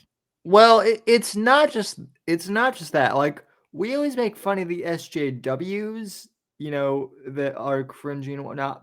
But there is a contingent of like anti-SJWs now online that are just as cringy. Right, but he's not one of them. He's appealing to them. No, I mean, because it is very much a show thing with Az that was right. like that. What he wasn't just flipping out like a fucking child. Yeah. It's just very childish to me. Yeah, no, and I'm not saying he's bad or anything. Like I'm just saying. No, I just wanted to point out, like, you're right. It's just most of the people we're seeing that are creating the media aren't those people. They're just appealing to them. Right. Right. And what I'm saying is like even the other day, like I was watching like some YouTuber and they were talking like all the SJWs and like in the publishing industry, again going back to books, and I'm like, it's just like you with video games. I'm like, who cares about the big publishers or you know, I'm like, it's just like you were saying, there are a ton of awesome like indie game developers. Indie gaming is the only thing I haven't found a replacement for is film. Okay, so I do mostly indie video games. I do mostly indie music. You've seen if you're on my Discord server, my taste in music's all over there. A lot of it's fucking very obscure. But most of them are artists that I've either met or whatever. There is nothing like that for film yet, but that's why I'm saying Hollywood is next. Yeah, it's inevitable. Yeah. And so that's why I don't care. I don't care. Run Star Wars into the fucking ground. First of all, it doesn't change the original films for me. I could go watch them. They're pretty good. No. Yeah, I've watched, they're pretty fucking good. I've watched them millions of times. The idea, I hear a lot of this. Even my wife will say this now. They're ruining my childhood. No, they're not. Your childhood's still there, man. You don't have to watch the new one. You don't need the new Snow White. You don't need, like, you could just not. You're ruining it for yourself by thinking that the original is being replaced. Don't let them replace it. Tell them the new one is shit. We like the original. Yeah. If they don't want to give it to you, make sure you got a physical copy of it because they might just get rid of it. Yeah. That's why I have all my James Bond movies in hard copy. So, but like in terms of gaming, it's like, hey, if there's a AAA game that's all right, I'll play it. Starfield was one of those. Actually, right now I just picked up. It went on Game Pass. It's about a year old. I don't like anime. You know that. I freaking hate anime. But I can't help but love the Yakuza games, which are extremely Japanese, but are not anime at all. They're kind of like old Japanese film, which I do like. I was so do I. Guy. Ghost of Tsushima, minus the fact that it's a PlayStation exclusive, is never heard of it. Is really good. Yeah, I've never heard of a game that doesn't exist on PC. So I saw that you were torturing poor Nashua again. Look, I told him what I said. I make the same joke. See, okay, for the audience didn't see it. He posted a thing on Twitter, and it's abroad, and she throws a PlayStation 5 off a roof. And I was like, that's not the appropriate way to dispose of trash. I told him I would have said it if it was an Xbox, a PC, like whatever, because I just like to rile people up. Yeah, no, I do. I rile them up too. So, yeah. Although I will say this, since we're bringing him up, blocking Shmuley was pretty. It's pretty lame on his part. Because Shmuley said that Shmuley's like, why do you post all these fucking simp pictures? And actually, Shmuley's fine with it because now he doesn't have to see him. I was kind of hoping, I'm kind of half hoping he blocks me because like almost all of like the thirst pictures that come up on my Twitter feed come from his account. So I wouldn't be mad if he blocked me because but he's your boy. I try to be nice. Yeah, no, well, he's a nice enough guy. I just don't like seeing his half-naked fucking thoughts, you know? Yeah, well, thoughts and thoughts. So, Double entendre. No, Morpheus and I give him shit specifically for that reason. Yeah, that's Too. not called giving him shit. That's called fucking, you're all jumping in on the horny train. Give me a break. I see what y'all say. You can't fucking sit here and lie to me. Oh, yeah, we just give him shit about it. No, you're like, oh, God, yeah, I like that. I'd like her to sit on my face. I see it. Give me a fucking break, Sam. Pull that shit on me. You're like horny gel, but also, yeah, me too. I totally agree. Yeah. That's us in a nutshell, pretty much. No. But I finally got my wife to understand that it has nothing to do with me. Cause yeah, motherfuckers, I'm sitting here on my computer scrolling Twitter. My wife's sitting right next to me, and it's your half-naked fucking broads. For a while, my wife is like, "Who the fuck are you following on Twitter?" And I was like, Sam's friend is kind of a perv. And she's like, yeah, but he's agreeing. And I'm like, yeah, well, Sam's kind of a perv. I don't know what to tell you. She's like, not Sam. I'm like, yeah, well, you see. That's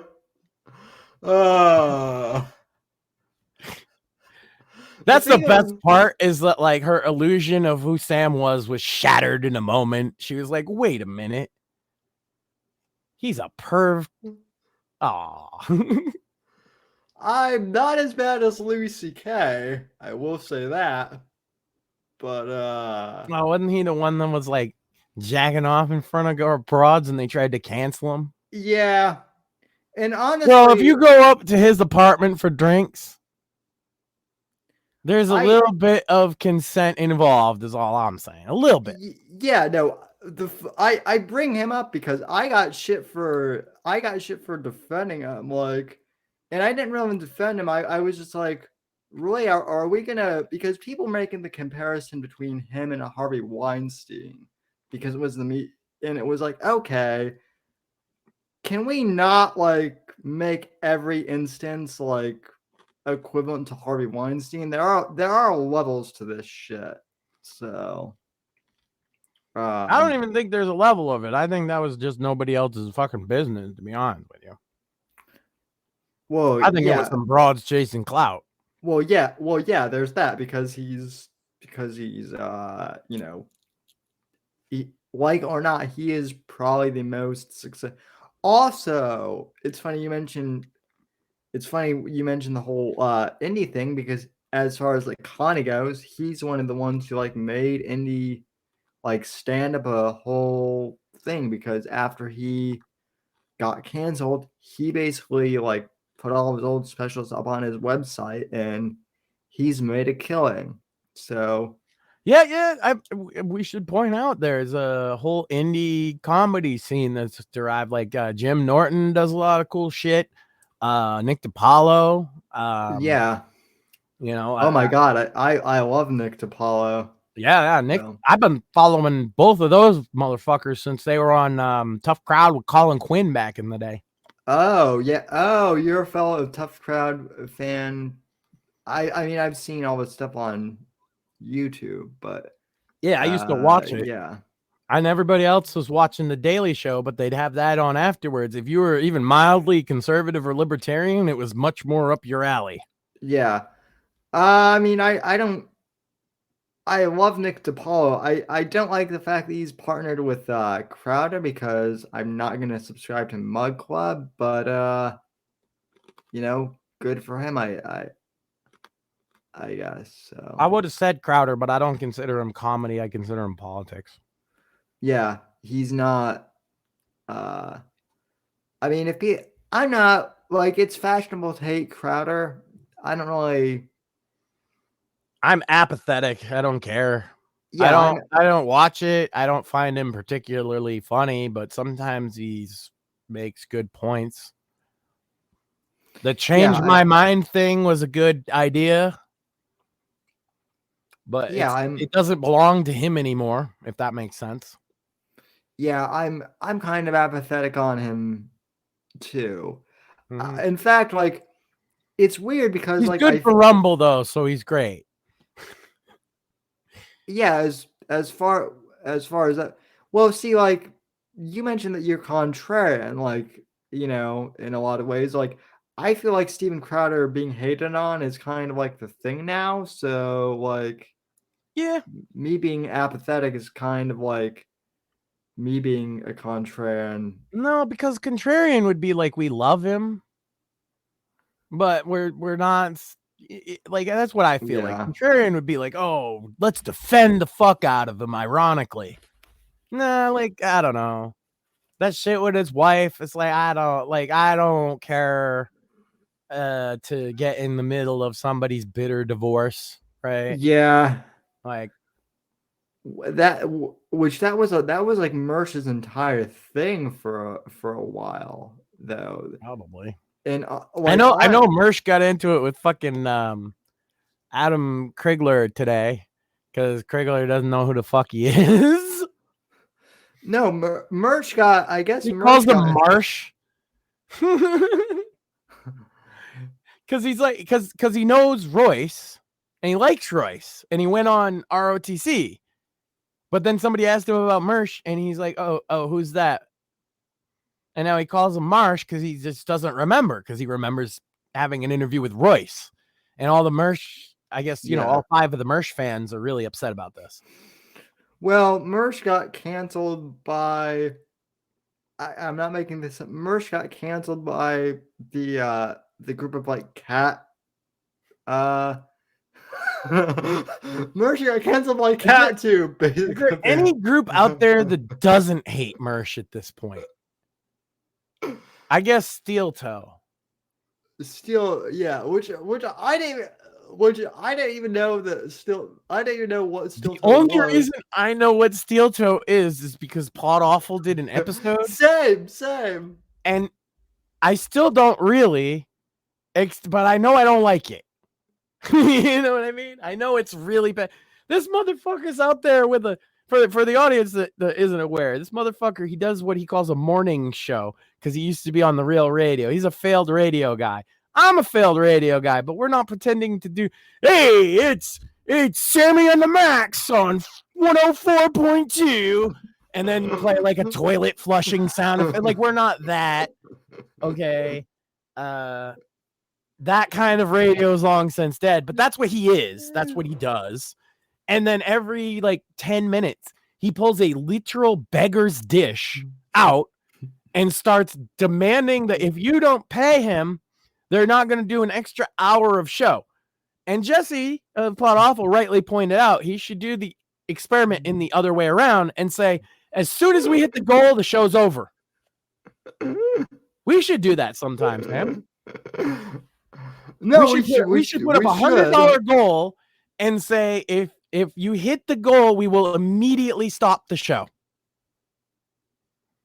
That would actually be a good idea. Yeah. I see no look. If people are willing to pay $100 to shut us up, then the chat wins, right? Trying to explain e-begging to Eric too, by the way, was hilarious because he was kind of like, okay, well, like, why? Because I was explaining to him like, yeah, I've been selling the book on my show, and he's like, yeah, that's like, and I'm like, yeah, but a lot of people like they just ask for donos and they make like, and he's like, and people make money with that. I'm like, oh yeah, there are some people who make like tens of that, and it's like, it actually is kind of stupid once you think They're about looking it. Like, for whales, though. That's the thing is most of the people getting those kind of donos, if they don't like, it's one thing if you have 200,000 live viewers on Twitch, right? Then you could make money off the small donor. Yeah. But like realistically, these people with like 100, 200, maybe 300 live viewers at most, it's like 2, 3, maybe 4 people donating all the money. Yeah. You'll see the same people donate again and again, large amounts of money. That's all COG is. That's his entire show. There's like 3 donors. Yeah. It is what it is. If you find your whales, you find your whales. We ain't whaling. No, we've always been saying, at least since I came in, I was like, well, I just am. The only thing is I don't want to shill, right? We could sell Merc. You could even have I mean, there's a fucking link. If y'all want to fucking super chat, you can. We don't fucking beg you to. We respect your intelligence. Here's the other thing too is like, oh God, I wasn't supposed to say it. No, we don't respect your intelligence. Sorry, I broke character there. We hate you. You're all awful. Yeah. No, I mean, the notion that if you don't have a lot of donos, you're not a good show is retarded. Mm-hmm. Because I've seen some pretty like terrible shows that get friend of the show, fucking Craig and his boy Evan, and I forget their other friend's name, do the fake Untitled podcast on Odyssey. They don't get donos at all, and they only have like 5 people watching. I would say, if you haven't checked that out, I have mentioned it on the show before. That's one of the best podcasts on the internet. If you're into politics and you're into what's going on, I mean, Craig is a literal PhD. Evan's got an interesting background himself. Yeah. They're all, it's very interesting high level discussions, and yeah, they don't have any donors. Yeah. Because much like us, this is a hobby. This isn't like, we're not trying to make this a job. And like, if that happens, it's fine. But when you try and make it a job, you become a fucking grifter, essentially, because you have to. And that's what I mentioned, that steel toe guy. He literally says, oh, well, if we don't make the goals, I'm going to go on welfare. Well, at some point, motherfucker, when you're holding a beggar's collector's dish out and saying, please give anything you can, there is more goddamn dignity in taking welfare than that. You would have more self-respect taking welfare than what he's doing.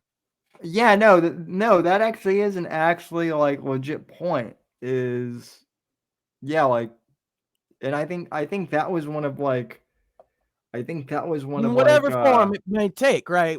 Government assistance of any kind beats the beggar's dish. Sorry, not sorry.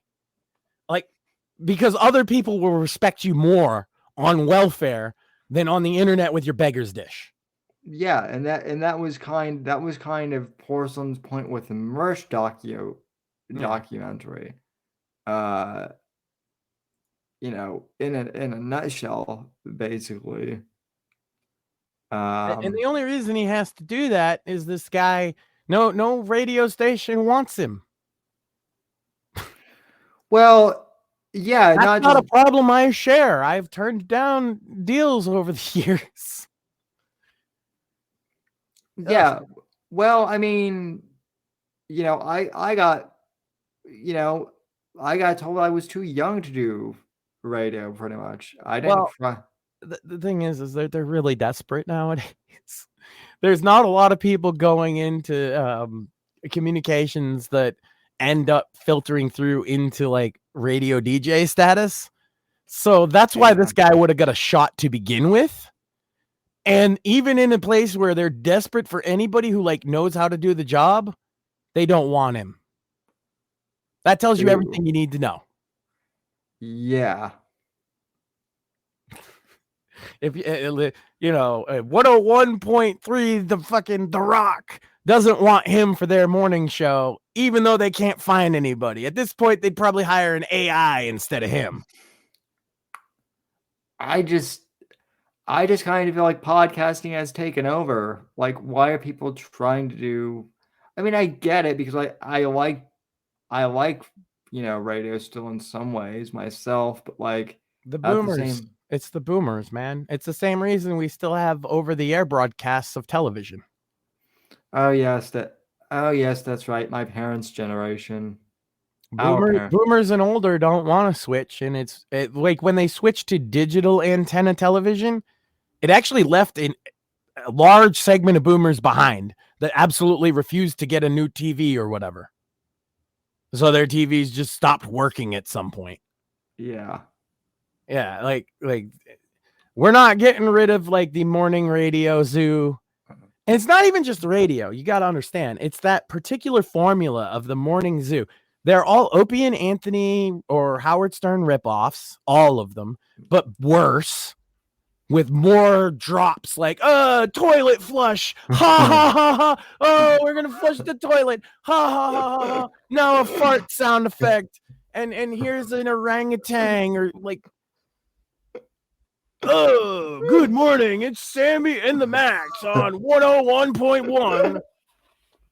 Toilet flush, fart. Yeah, no. Who wants that? Who's looking for that? You know? Like, nobody's looking for that. That's what he's trying to do. That's literally his bit.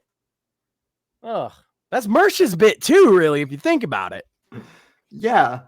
Failed radio guys that don't... See, I'm a failed radio guy, or I quit, I guess. It's not the same thing. But, like, failed radio guys that don't realize that the world has moved on from the morning zoo are the worst. Yeah, no, I mean, even... Hey, we're going to prank call the local supermarket, guys.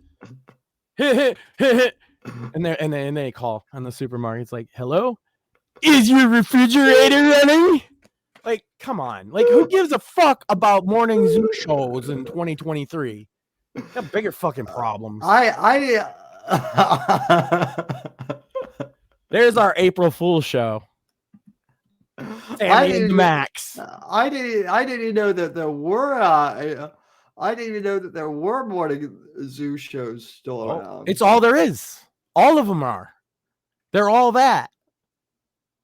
If you listen to any butt rock station, you know what butt rock means, right? Yeah. On this station, we play nothing but rock. Butt rock. Those stations, every single one of them, for some fucking mystical reason, Clear Channel thinks that, yeah, guys just love morning zoo shows. Let's get the stupidest. This guy's fat and that guy has a funny voice. Put him on the air. Give him all the toilet sound effects. You need all of them. Well, geez, then that makes me feel like way better about. I mean, like, I already felt great about the show, but like that makes me feel way better. Like if they're hiring the bottom of the barrel now for morning radio, then shit, we're doing fantastic. Well, because they have there's a problem that they have, and part of that problem is they do have nationally syndicated radio hosts that play across a lot of Clear Channel stations, but they have like all the different genre stations and all, so they'll tend to want to have somebody locally, at least to read the local news and do weather and things like that. And oftentimes it's just easier to be like, okay, you got a show, and then they do the morning zoo shit or the afternoon, maybe, I guess, but it's the same fucking principle.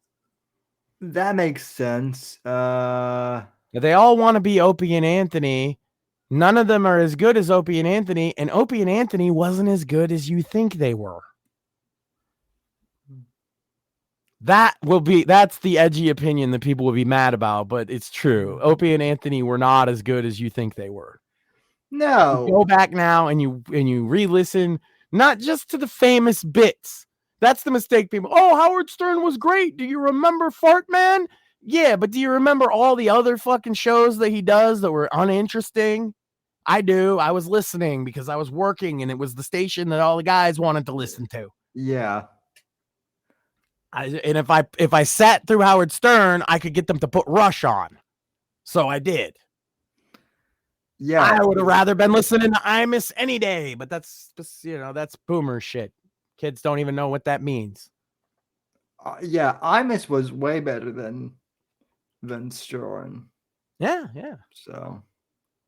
Yeah, but that's the state of things. So in every local town, like a big city, not big, but every one that has like a radio station to themselves, they'll have the one rock station, and they'll hire the two most obnoxious guys they can find, and they'll have all the toilet noises, but they only get about 3 minutes of actual like time on the air in between all the Clear Channel shit, all the ads that are coming from the national headquarters, all the fucking songs. Like, you don't play the songs anymore, right? You just click the feed and it starts playing the next song that they've chosen for you. So they get 3 minutes at the beginning, 3 minutes at every hour, and that's their whole show. So in a 4-hour block, usually, they're actually only doing like 20 minutes worth of anything. And it's literally that. It's like, welcome to 101.1. Well, you're home for rock. Fucking guitar solo. Fucking toilet flush. They always have the fucking toilet flush. Stop with the toilet flush. Sorry. No, we're not fine. No, I'm just picturing because as has the fucking as has the fucking pronouns, right? You have the fucking toilet flush, right? Yeah. As soon as I hear that on a fucking radio show, it's like fucking toilet flushes.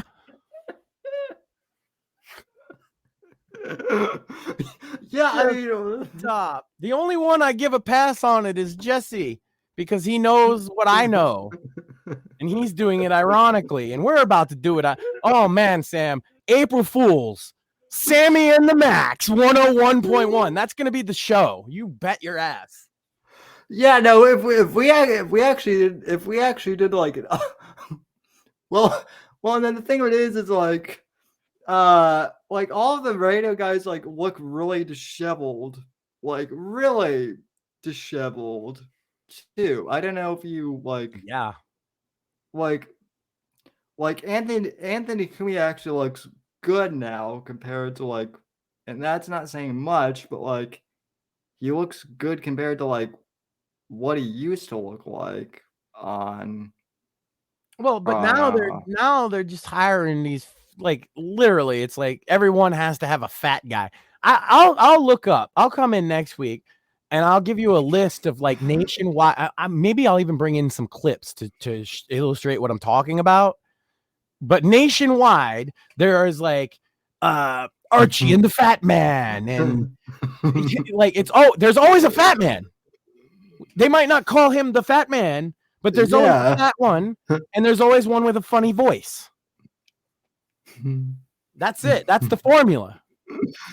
Well, what else? What else? The fat one, and which one is the funny voice? Though I think I'm the fat one, but you don't really have a funny voice. I mean, Shmuley in here, he can be the funny voice. Yeah, and then if they do have a third guy, the third guy is usually reasonable guy, so I feel like that might be you. The third guy is the guy that's supposed to just sit there and be like, what is happening right now? I don't even know.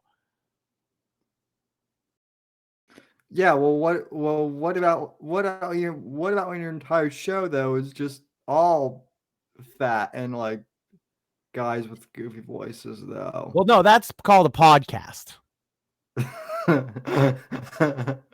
Oh man, wow! I didn't have my sound. I'm talking about soundboards, and I didn't even have mine up for that one, but that deserves a.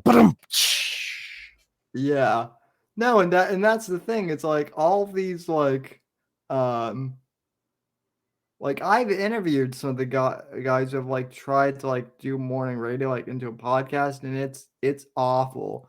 There's I interviewed these two guys once. They did a podcast called Dumbtown, which that's really creative, guys. Just ripping out the name of Nick Mullins podcast. I still do an occasional morning show. It's called Cringing Over Coffee, and you know what? No toilet flushes. Yeah, but see, yours is actually good. I like to think so, but my numbers don't back that up. Well, again, like I don't care. I'll still do it. I do it for myself. Yeah, no, exactly. No. So. I don't even think I can wait for April Fools. We're gonna have to at some point. We're gonna have to do a whole morning zoo show. We're gonna have to have a different overlay. We're gonna have to. I'll get some people that'll allow me to play their music, so we can just play music, but with like permission.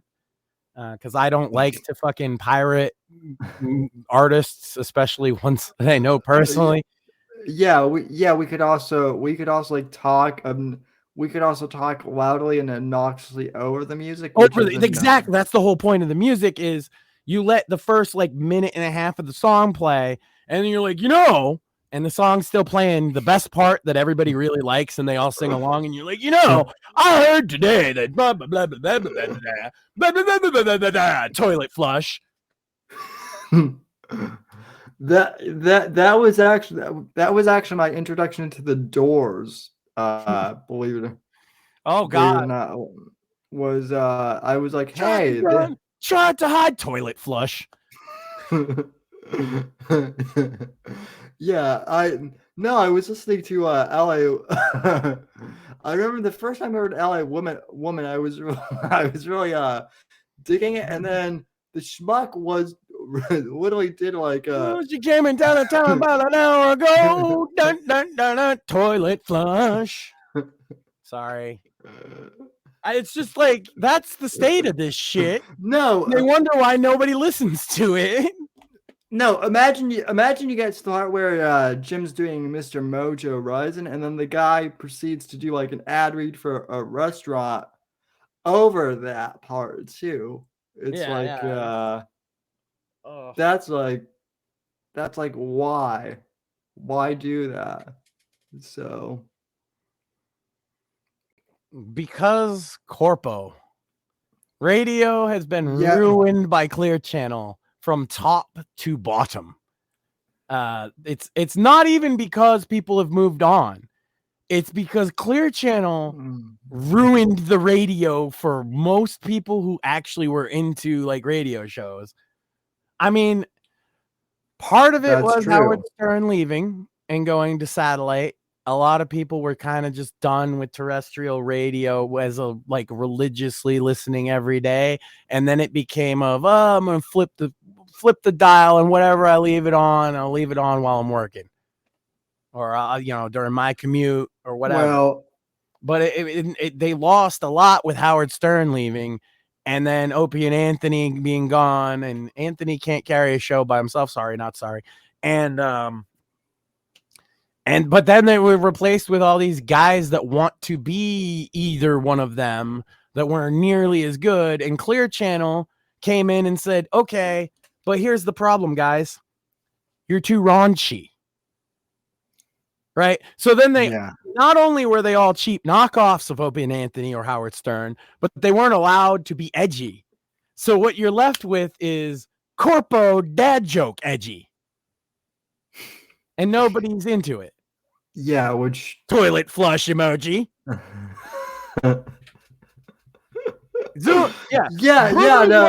Boomers want to get on kids about emojis, but let me tell you something. The fucking drops on the radio shows were you guys' emoji, okay? And they were just as cringe, and they have always been that cringe. No, I do it ironically, and I think I have some of the best fucking drops there ever was, because it's like, shut up, Max. Shut up, Max. Now that's a drop.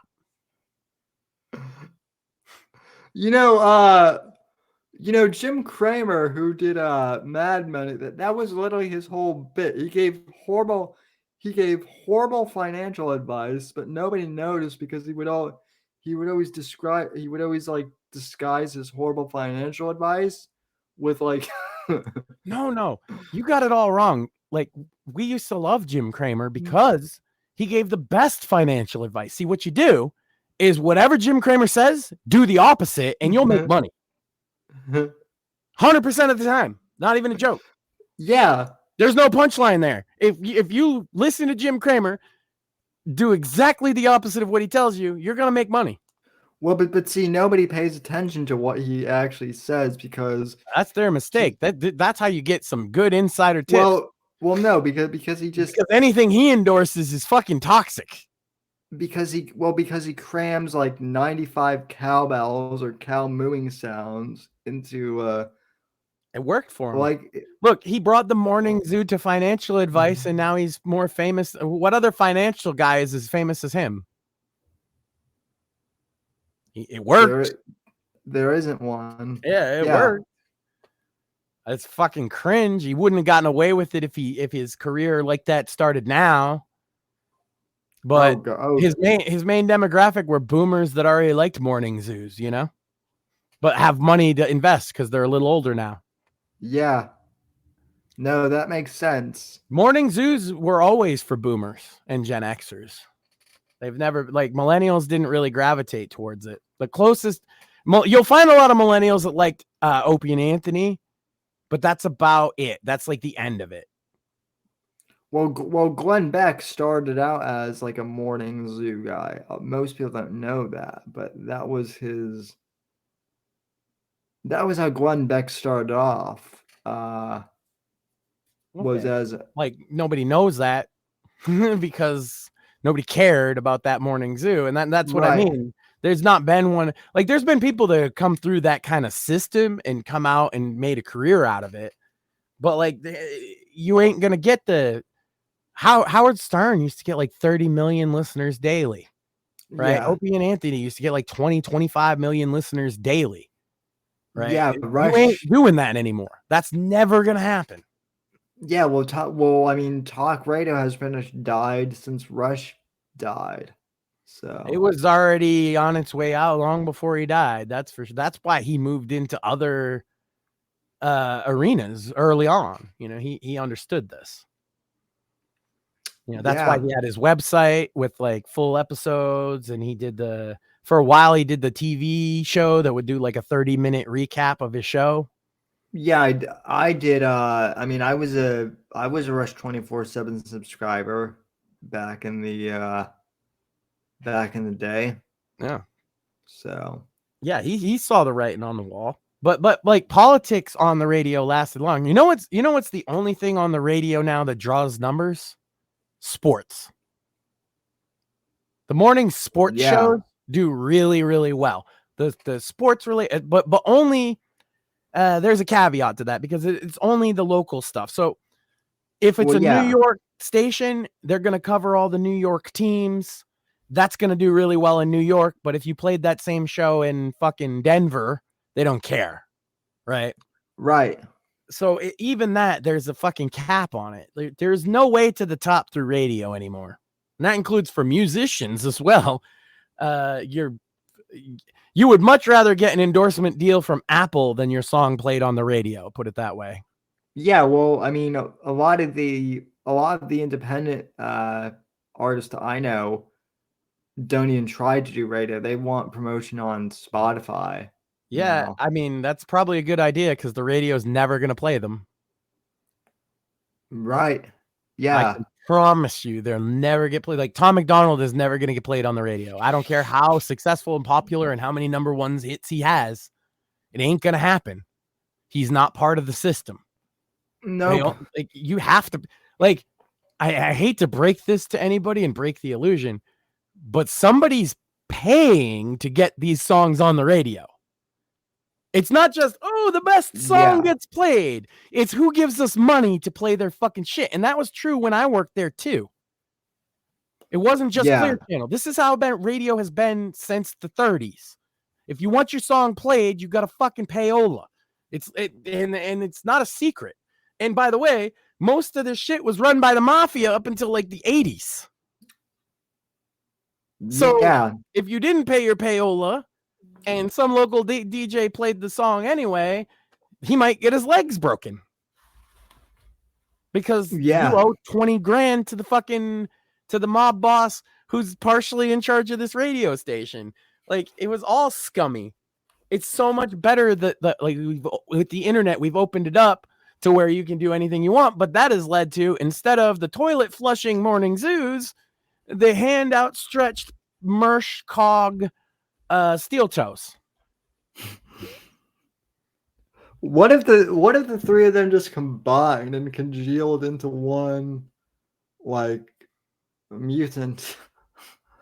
I mean that's probably going to happen at one point, right? That's going to be the next dimensional merge, I think.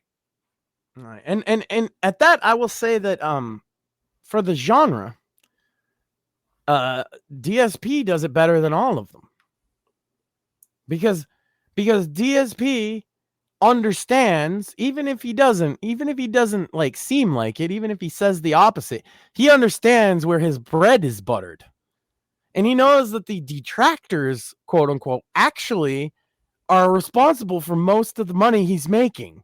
Yeah, And he plays into them because he Yeah. doesn't have to not be like, he just flip out and they love it. They love when he flips out. Morpheus is into the whole DSP thing, and more like you do realize you flipping out on Phil, like he loves that shit. He lives. Well, no, it's a symbiotic relationship. You're helping him, and he's giving you entertainment by being a goon, right? And that's why I love the goon troll relationship. You know, I was just complaining, you know, like, what does a motherfucker do? What do I got to do to get the smoke with some of these goons, right? Like Secret Agent Man's ducking me, Johnny Fox is dead. Where is the goon that wants the fucking smoke? I try, man. Yeah, no. One of them needs to come on here.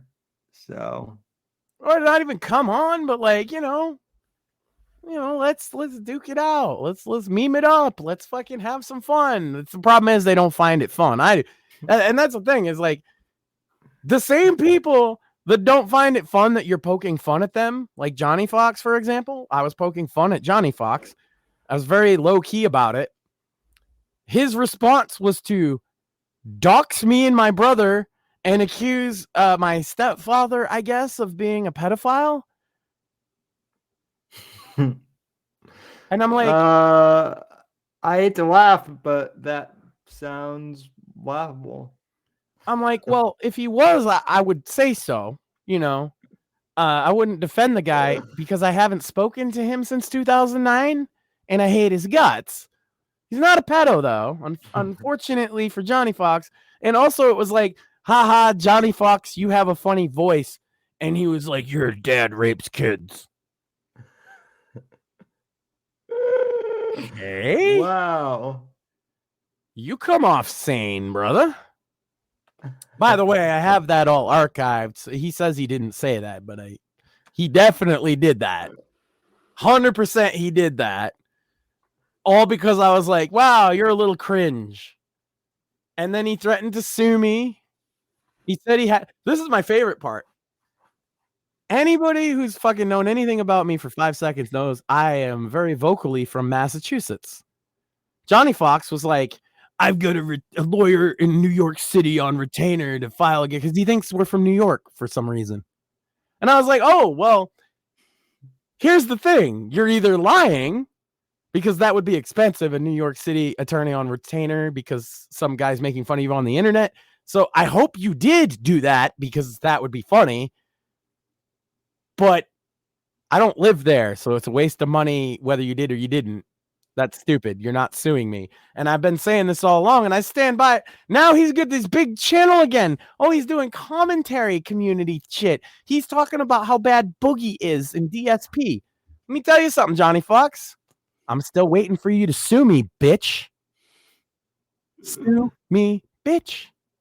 Sue me, bitch. Wait, is he even on Rumble? Or... Johnny Fox doesn't write his own books. Sue me, bitch. Take me to fucking court on that one. Johnny Fox is a plagiarist and a liar and gay. I believe you on everything except for I don't. He might be gay. I don't know. I do. He's gay. Yeah. There's no punchline there. I'm just calling Johnny Fox gay. That does not surprise me. He is a homosexual who likes men. He likes big, burly men to put their dick in his butt. Sue me, Johnny Fox. Prove you don't. If you don't sue me, then everybody's just going to assume this is true, right? Yeah. Johnny Fox walks around outside and he follows people walking their dogs, and when they forget to pick up their dog's poop, he just eats it. This is true story. I'm telling you, I heard it from somebody. Sue me.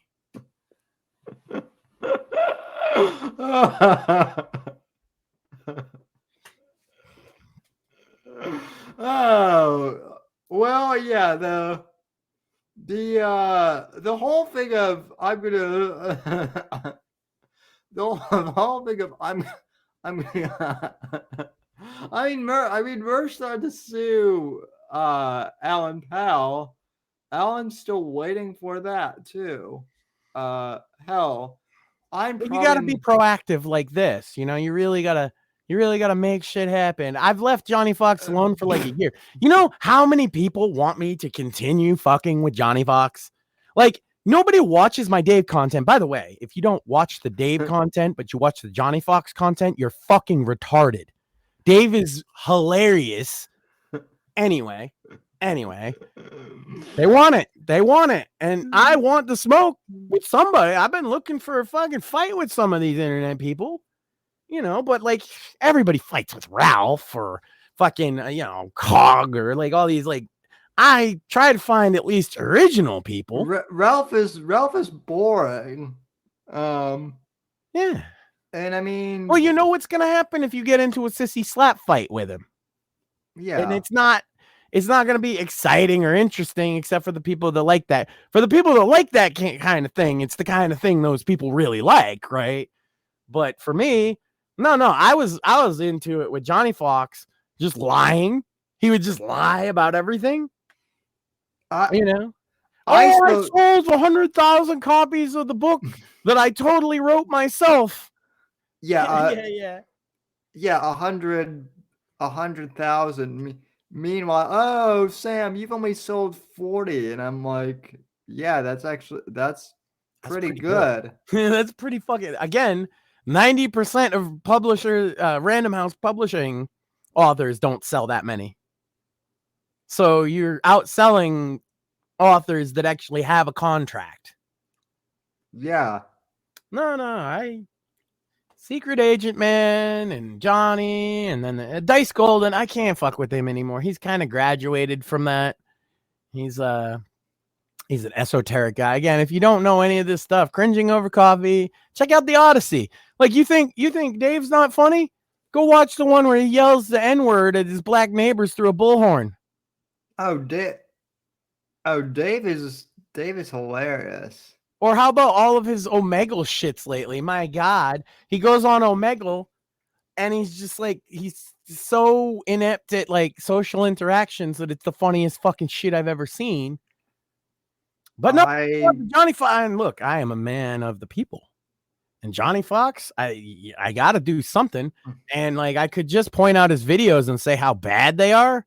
But like, I can't even bring myself to watch more than 3 minutes of them. So I got to do something else. So what I'll do is I'll say a bunch of true statements about Johnny Fox, so that maybe he does follow through on his lawsuit. True statement. He eats dog poop. Well, Max, that's 100% true, by the way. I know I've mentioned this, but literally the reason why I first discovered you was because Johnny Fox, or Falco Punch 64 at the time, which was his pseudonym, brought you up in an interview that he had with my me. brother, by the way. It was my brother he was talking about. Yeah, well, yeah, I realize that now, but like back then, I didn't know that was the case. No, that was great though. My brother like made it like confusing as to who I even am. And there's a whole new set of legends of Max Sand that have nothing to do with me. That's pretty good. He think of it this way. He made it so confusing that I was curious as to like who this supposedly real evil guy is. And then think of it this way. That supposedly evil guy wound up becoming my co-host. And I know Johnny knows it. And he's probably seething about now, like why did I do that? So Johnny Fox, let me tell you about Johnny Fox. Johnny Fox is so poor that he actually goes to McDonald's in the middle of the night to the dumpster and digs through for like bits and pieces of sandwiches to eat. This is a true story. No, that is true. I've actually seen him. Yeah. Another thing about Johnny Fox that a lot of people don't know is that not only is he gay, but also like he's only attracted to black guys, and they have to be like big. Like he doesn't like he likes big black guys, you know, preferably like muscular big, not necessarily fat. Because like he's the fat guy, and he doesn't want two fat guys in the relationship because then your roles are slapping up against each other and shit. He's not into that. He likes a big, burly, built black man to just fuck him in the ass. That's a true story. By the way. Wait, we're not talking about Milo? No. We're talking about Johnny Fox. Yeah. Well, it's hard to tell. I mean, I know that Milo is supposedly Catholic. Well, Johnny Fox looked up to Milo very much, so there you go. That's probably where. Yeah, well, I'll admit I thought it was kind of cool that we had a gay conservative there for a while, but they got Brandon Straka now. Yeah. No, he's less entertaining, but he's less of a fucking shit show too. He's actually, well, like most of the gay conservatives I know that I actually know are like very low key about it. So what else could we talk about Johnny Fox? Well, there was that one time. Since he lives to just throw things out there, there was that one time where he gave his sister a fucking stroke and then blamed me. See, what happened was, he said that we called his sister or contacted her on Facebook or something and said some crazy shit to her and she had a stroke. Granted, she had a stroke 5 years before any of that happened, but whatever, that's not the point. Here's what really happened, though. I learned this. Somebody had told me this. This is, information from a source, right? Anonymous source. That actually what happened is he whipped his dick out at his sister, and that caused her to have a stroke because it was so small that she laughed so hard that she had a stroke. That's true. Yeah, I believe. No, I actually did hear that you actually. If anybody wants to let Johnny Fox know about this show, by the way, he has a Discord channel on his new YouTube channel. I can't get into his Discord, okay? He will fucking nuke me, and I don't even have a Discord anymore because I got banned. But if you would like to let Johnny Fox know of any of the wonderful stories that we've told about him, the true stories, by the way, 100% true. He eats dog poop. He likes big black dick. These are all true. Why would I lie about anything like that? These are all things people have said to me, anonymous sources. So if he wants to fucking, if anybody wants to let him know so he could, talk to me about it, you just jump in his Discord. I'll even drop a link in the chat. Why wouldn't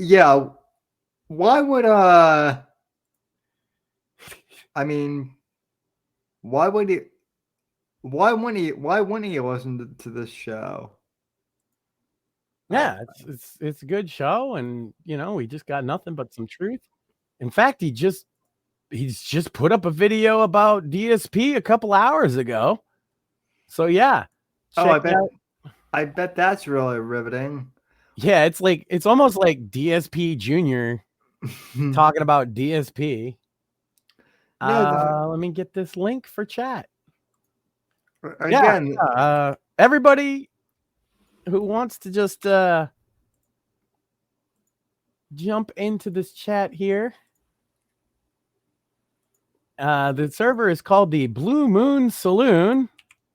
And here's the link. You can go tell Johnny Fox, hey, Max is saying some wonderfully true stories about you. Maybe you should take a listen. And then you can sue me, Johnny. Sue me, Johnny. Sue me, Johnny. I love how much glee you have on your face when saying that too. Well, the thing about Johnny Fox is that he likes to masturbate in public. You know, it's weird. I don't know anybody like that, but he's apparently that's his thing. You know, I'm not gonna kink shame. Look, he likes big black dick and he likes jerking off in public. What are you gonna do? That's what he's into. Well, I could think of worse things. Yeah, this could be worse. I mean, you could eat dog poop. He does that. Fuck.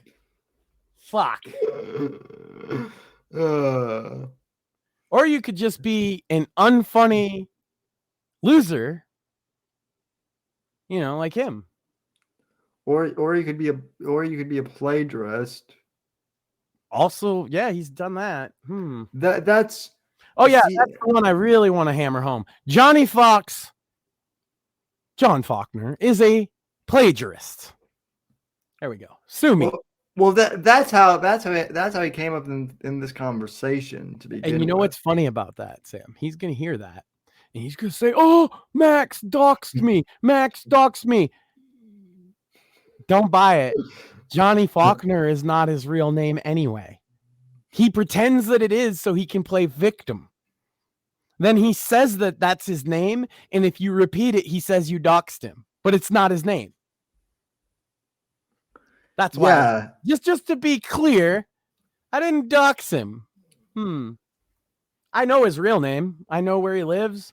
Dude, the girls that he's, by the way, here's another true one. He sends unsolicited dick pics to girls, and they're very unflattering to his own dick.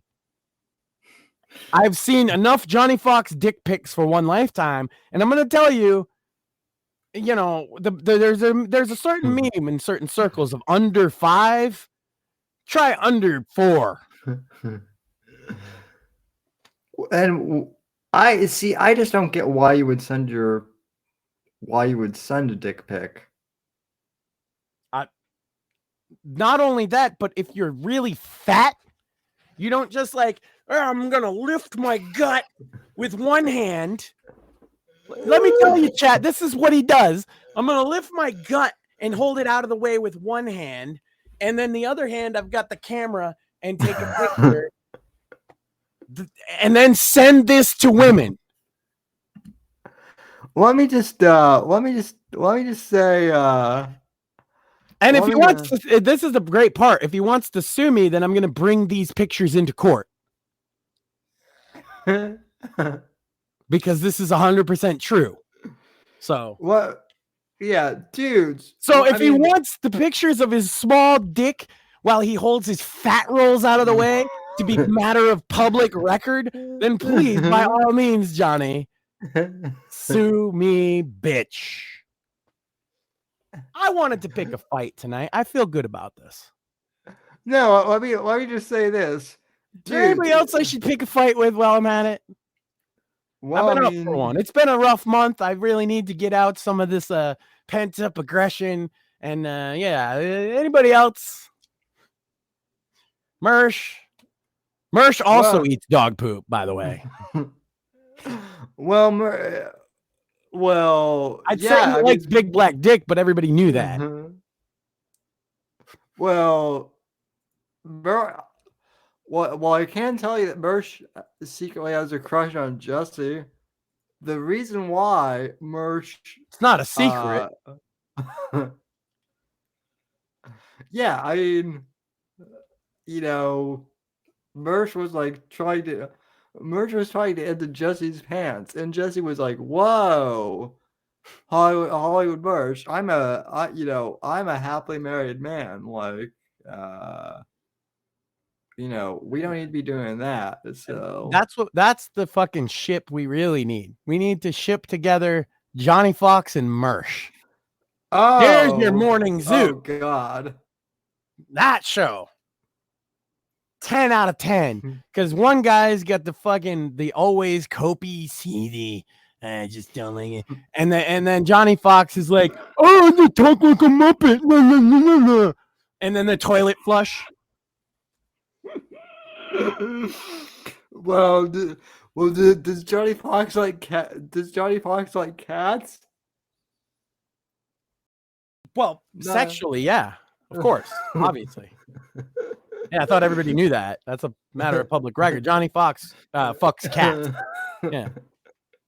Oh, well then Mersh might want to like keep the cats in another room. I'm just pushing this fucking guy as far as I can tonight, huh? Yeah, he's see what he likes to do is he likes to take the dog poop, right? And he keeps that in one hand while he fucks the cat with the other hand, right? And then the big black guy's fucking him in the ass at the same time, and then he eats the poop. True story. Yeah. I had a couple of anonymous sources tell me that one. I don't know about that one. That seems pretty far-fetched. I thought so too, but although this story was confirmed by multiple anonymous sources. Well, Max, here's the thing though. Today I learned that Joe Biden was born in Israel. It all comes full circle. So after learning that today, I mean, who else? That's kind of the point, right? Is like Johnny could say that, yo, Max is just making shit up, but again, Joe Biden was born in Israel, and I thought that was BS too, but apparently it's not. So there you go. You learn something new all the time, and today you learn that Johnny Fox eats poop, fucks cats, and likes big black dick. It's true though. I'm still not as mind blown by that as I am by the fact that Joe Biden was born in Israel. I mean, that's just still really like mind blowing. Yeah. See, Johnny Fox, he was born in San Francisco, which probably explains his love of big black dick and poop. No, him being born in San Francisco explains a lot. Yeah. Because they think they're all like talented artists as well. Damn. Sam goes harder with one line than anything I've said. Ouch. Yeah. Is there anything else before I keep saying Johnny Fox stuff for the rest of the night? Because I could. No, I mean, I can't think of anything. Basically, SSsniperWolf isn't as bad as everyone is saying that she is. Well, it's more like YouTube's never going to be fair, so why are you even asking them to? Just drop them. If it bothers you that much, you should drop them, because they're not gonna fix this and make it right for you. She's gonna keep making money. And I don't. And if she gets demonetized or gets suspended or anything like that, she's just gonna make more money. This is what people don't get about these e-thoughts, is like their controversy just makes them more money. So the more mad you get about it, the more money you're putting in her pocket. To me, she's just another e-girl. Well, she is, yeah, totally. And she should come over to Rumble, because that Jack Films guy should have just gone out there and beat the fuck out of her, to be honest with you. Like, well, I mean, given his reaction, I don't think that's his, he was crying. Yeah. Why would you? No, see, that's the real shame. Why would you cry over a mildly attractive woman like wanting to come over to your house? Because he's a Zoomer. That's how Zoomers are. They cry about mildly attractive women saying hi to them. If a mildly attractive woman said hi to me, I would fucking, No, it's just that Zoomers are all gay. Change my mind. Change my mind by acting like men over a long period of time. Yeah. You know what I mean? Like, I've seen enough to where it's going to take a lot to change my mind, but Zoomers, man, you get like, bro, if a semi-pretty girl shows up at your house to talk to you and you cry, you're not a man. So all this shit about, well, if a man did it to a woman, well, a woman did it to a woman, so because that guy's obviously a woman because he cried. Yeah. He's trans or whatever. I don't know. Yeah, I don't understand Zoomers. If you ask me, the Zoomers have too much of the Zoomies, which is that thing that that dogs do when they run around super fast. Well, actually, I did have one other thing to talk about. So I saw a thing going around, a friend of mine that had posted regarding, there was a concert, some band in Arkansas. I don't remember the name of the band. It's not anybody I've ever fucking heard of. I'm sure they're very successful, whatever. If anybody likes that band, I apologize for not knowing who the fuck they are. However, they apparently left the stage because a bunch of people in the crowd threw glow sticks on stage. And everybody was like, oh, see, Zoomers can't even go out in public.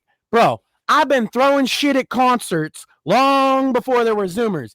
Motherfuckers want to say that that's a Zoomer thing to fucking do. Let me tell you something. Woodstock 99, we burned the whole place down.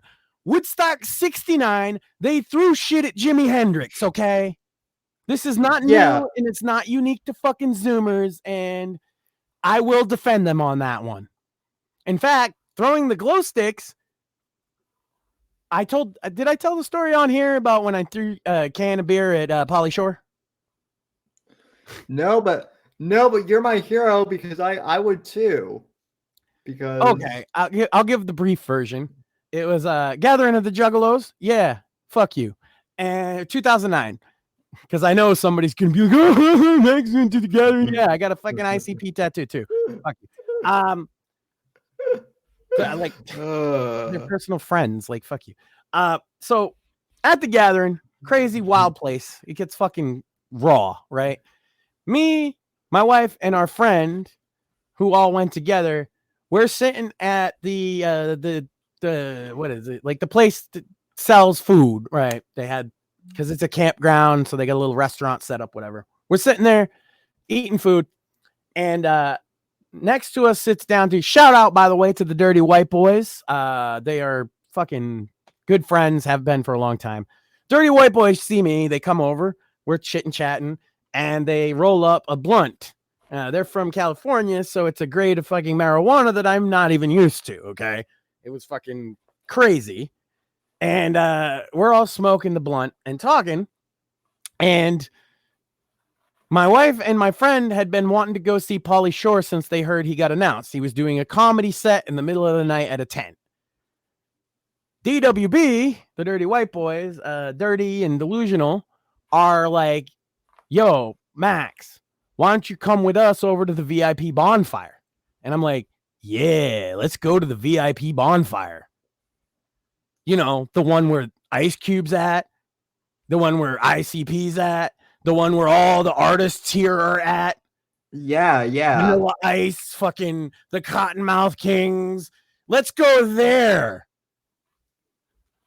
My wife and my friend were like, no, we wanted to see Pauly Shore for months. We've been talking about it. We got to go see Pauly Shore. And I was like, yeah, but we could also, and you don't want to like come off as like a fucking dick rider. So I'm trying not to say, hey, do you want to go hang out with all the celebrities? So I'm like, yeah, but we could go to the VIP bonfire. You know, that'd be fun. Maybe Pauly Shore will come by afterwards. Hint, hint. No, weren't having it. So I'm already pissed off at Pauly Shore. I hate him at this point, right? Whatever. I'm stoned out of my ass. I had a lot of beers. I got hit in the head with a beer earlier out in the pit, by the way. Yeah, motherfuckers just throwing beers up in the air, and one of them hit me in the head, and I picked it up and fucking chugged it. Anyway, that's how it is. Like, this is why I don't understand. Oh, they threw some glow sticks. So we go to Pauly Shore. We had already missed like the first 10 minutes of his set, and everybody was booing him. That's when we walked in. He was being booed before we even really got there. And I walk a little closer, and it's because people are like, do the weasel. He's like, oh, no, I don't do that anymore. That's beneath me. Da, da, da, da, da. If you came out and you want to see some comedy, then you stay. And if you just want to hear the weasel, then you need to leave. And then people started throwing like trash at him. And he's like, guys, if you keep throwing shit, I'm going to leave. And I'm looking at Pauly Shore say that. And I look down at the beer in my hand. And I look up at Pauly Shore. And I look down at the beer in my hand. And I look up at Pauly Shore. And I look down at the beer in my hand. And I say, and then hit him dead in the fucking center of the chest. And he was like, that's it. I'm out of here. Fucking bitch. Now, I was very drunk. I was very, very drunk. I did just admit to an assault, essentially. But I'm pretty sure I'll be fine because I've told this story for years, and it is. Yeah, 15 years later. What's the statute of limitations on that? Dude, I told the story on Twitter and tagged him in it like 2 months ago. So, yeah. No, I had to. I at that moment in time, I was just like, I fucking hate Pauly Shore. I don't hate him now. Like, I'm over it. I think I got it out of my system. Listen, we all have an I hate Pauly Shore moment, I think. Yeah, it's a pretty reasonable thing to have. So yeah, I've thrown a few things at people at concerts. Another one was a band. God, what the fuck was their name? They were a vampire themed death metal country band. It's hard to explain, but they were really, really bad. On top of it being a bad gimmick. Oh yeah, I don't remember what their name is, but I remember that like. No, you wouldn't remember them because this wouldn't be something that you would have known about. This was like an underground band. They opened up the Gathering of the Juggalos in 2002. And they didn't have a song you would have ever heard of, I guarantee it. Maybe this was this was probably a different band, but there was a country goth band that all the goth girls in my high school liked for some reason. Yeah. No, they you wouldn't know who this was. I guarantee it. They were a nobody band even then. They got to open they were the first band to play on a 3-day festival, put it that way. So they're not exactly got high billing. Again, this was 2002. And they're out there playing and they were just dog shit. And I forget how we had come into, like, there was a whole bunch of quarters where we were at, like, on the ground. And so we just started whipping the quarters at the band. And I hit the lead singer, like, right in the fucking teeth a couple times. Ooh. Yeah, well, they sucked. The other one was Bubba Sparks. I threw something, I don't remember what, at Bubba Sparks. If you don't know who Bubba Sparks is, yeah, neither does anybody else. I've heard the name, but I can't say what he had a hit song in like the mid 2000s called Ugly. Oh, yeah. He wasn't he's like a one-hit wonder. And what happened was he was okay, so like the Gathering is an ICP event, right? Yeah. Before ICP was his set. He was right before the main event of the whole show. So everybody's there. They started playing his one-hit song, and everybody was like, yeah, cool. This guy's going to come out and do, everybody's into it. he didn't come out, and they had to replay the fucking track twice. And then he finally came out completely fucking shit-faced and fell. He started rapping and he fell. And that's when we started fucking throwing shit at him. Ooh. And then apparently he got his ass beat by some of the other bands on the way out the door. So. Oh, wow. Gathering's an interesting fucking place, let me tell you. But, yeah, no, leave the Zoomers alone. They can throw some shit at bands. And if you're the band, and they're all, because what it was is they were making a cool visual of throwing the glow sticks. So there was a sea of glow sticks in the air landing on the stage, and it actually looked pretty fucking dope. And they were not in any real danger because so the Zoomers weren't even being malicious. No, they weren't being malicious. I was being malicious. That's why I told the stories to prove the difference. Yeah. I wanted to hurt Pauly Shore. Well, again, so does everybody. I mean, yeah, I think everybody feels that at least once in their life. I just happened to be the guy that did it. Family Guy even did a bit on it at one point. So yeah, they just wanted that cool visual, and it was a cool visual. If you get a chance to see the little clip, it's cool to watch it's like a sea of glow sticks all going up and falling on the stage, and then the band standing ankle deep in all these glow sticks. It's pretty fucking dope. But I'm sorry, whatever the name of that band is, you're a bunch of bitches. You're a bunch of you guys know that Marilyn Manson put up fucking nets because of people throwing trash at him, right? His own fans. So like, I don't respect that. If you walk off stage over that, like, look, I've seen instances where I understand. Another gathering incident. Somebody threw a battery at Redman from the Wu-Tang Clan, and he fucking left the stage. Bro, you throw a battery at my fucking head? Yeah. These were kids throwing glow sticks to be like cool. And nobody was hurt. Nobody was gonna get hurt. Fuck you. Yeah, who knows? Also, I do have to point out that I wasn't at the gathering, but the year after I went in 2009, 2010, Tila Tequila got the worst I've ever heard of. You ready for this story? They put a watermelon in a porta potty on Thursday when they got there, and they put a string around it, and they let it ferment in the porta potty until Saturday night when Tila Tequila took the stage. Oh no. And they threw the porta potty watermelon at Tila Tequila. Now, granted, yes, she was doing an awful performance. It was bad. I've seen the video. Again, I wasn't there, but I've seen the video. It was really bad. She was rapping or whatever, but I don't think throwing a feces watermelon at her was justifiable. Shit gets a little wild sometimes, you know. Oh, that's right. She had she like tried to be a rapper there for a second. Yeah. Actually, Tom Green, the comedian, came out and like calmed the crowd down and kind of protected her.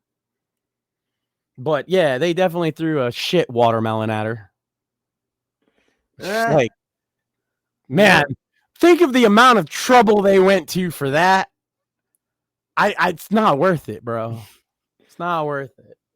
Well, it's not like she hasn't been covered. It's not like she hasn't been covered in other. Yeah. No, I've been at concert. I've seen so much shit at concerts. Like, bro, like, here's the thing. As a guy that's worked a lot of security and a lot of backstage at concerts, a lot. If you can't handle rowdy crowds, you should not be in the entertainment business. Retire. Don't do live shows anymore. Just make albums. Yeah. If you can't handle it, because I'm guaranteeing you're going to go to a tough city like Philly. You're going to go to a tough city like Chicago. You're going to go to a tough city like fucking LA, where they're not going to fucking like, if you fuck up the song, somebody's going to throw some shit at you. They're going to heckle you. They're going to yell shit at you. They might even like you and still do all those things. You're going to run into that. If you are a performer on stage, I guarantee you the fucking Beatles ran into that. I get, you know what I mean? The Rolling Stones have had shit pelted at them on stage. 100%. Oh yeah, they've had You're not bottles. above it.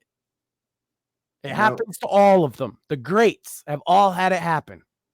Some nights you have an off night and the crowd gets mad. Some nights it's nothing you did.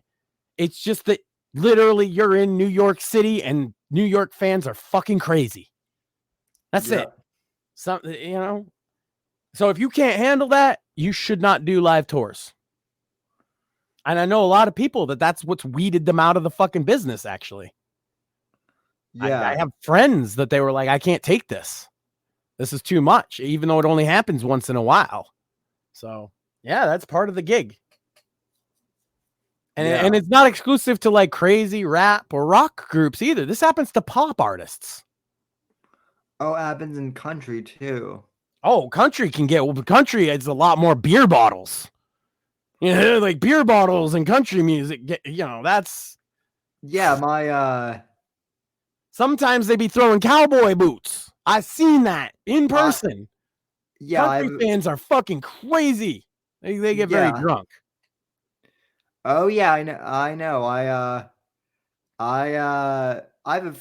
have a lady friend who's actually an independent country artist, and she was texting. She's like, man, a lot of these guys into country, they make really crass comments, and I'm like, yeah, welcome to the music industry. You're a very she is a very attractive woman. In I hate to put it like this, but that's part of what you're selling, lady. Yeah.